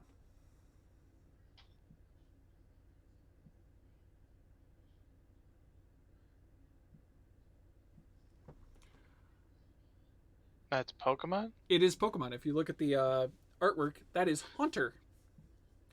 And the artwork at the very bottom is, well, actually, that's the dead ghost from the original Pokemon. This is the dead Marowak's, or the dead Cubone's mother. The ghost that you in Lavender Town, going through the tower, the graveyard tower. You keep running into this ghost. This is that ghost. And this is a scythe made out of that Pokemon skull. Obviously, it's been retro for D&D. It's not a Pokemon, obviously. It's some sort of bestial animal. An old lady PC to wield this thing. It does fuck all damage. It does 66 damage, and then against someone who's killed a child, it does an additional 46 damage. And if you are ghost mode, it does an additional 3d6 damage. And can paralyze them. So, you have the ability to do 13d6 on one hit. And if you're a barbarian and you hit 8 times... yeah, the only thing is, it does necrotic damage, which Strahd is immune to. However, it will ignore the immunity of Strahd for the purpose of this, because he is a killer. He's a child killer? Yeah. He's a killer. Oh, no, he has resistance. He doesn't have immunity right now. or at least in his normal form. Gotcha. It bypasses his resistance, so he takes full damage from it. But if he has immunity, it just bumps it down to resistance. Nice. Well, there is a thought that they could give this to Callus, who can sneak attack.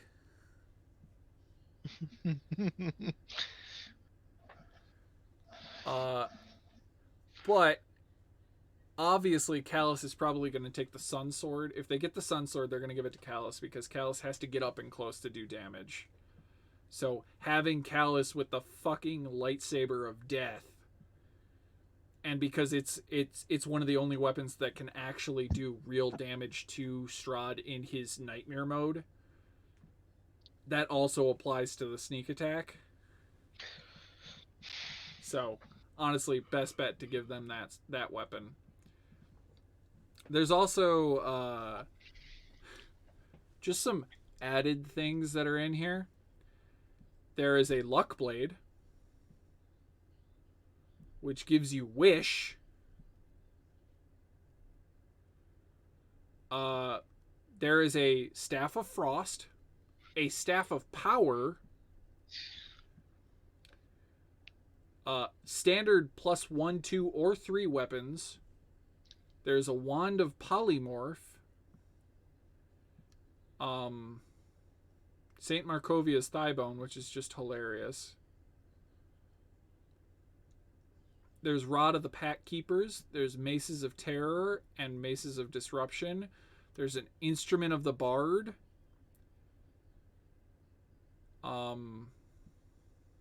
There's another really good weapon that I can't. There's several intelligent weapons. Oh, and there's the Holy Symbol of Ravenkind, which actually does really good shit for holy casters. This one is the out-of-date one. I'll have to update it. But it's also, hey, let me just create sunlight around me. Activate. Nice. Briar Willow is definitely going to be wielding the scythe. However, he might not want to, because if Briar Willow gets cast in large on himself, he goes to a huge category. So long as he's not holding his weapons, he goes to a huge size. He can then wield his huge great axe normally. With no he has a large great axe and then the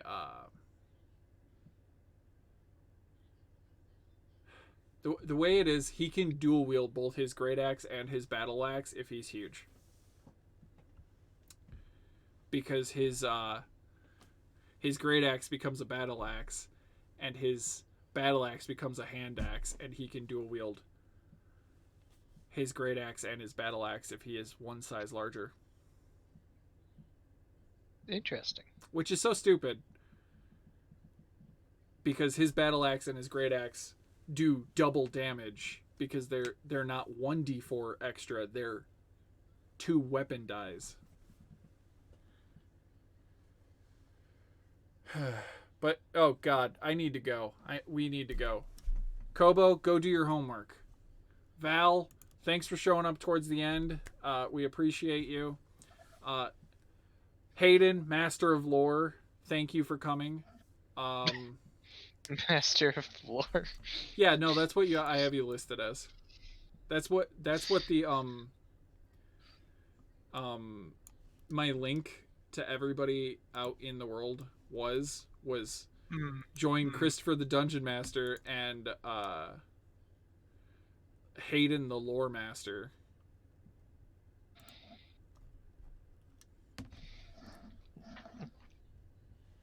So, have a good night, everybody. Thanks for coming. We appreciate you. This was all over the place, so we're sorry. See us Saturday at 2 p.m. We will be streaming Curse of Strahd right here. Oh, it's going to be terrifying.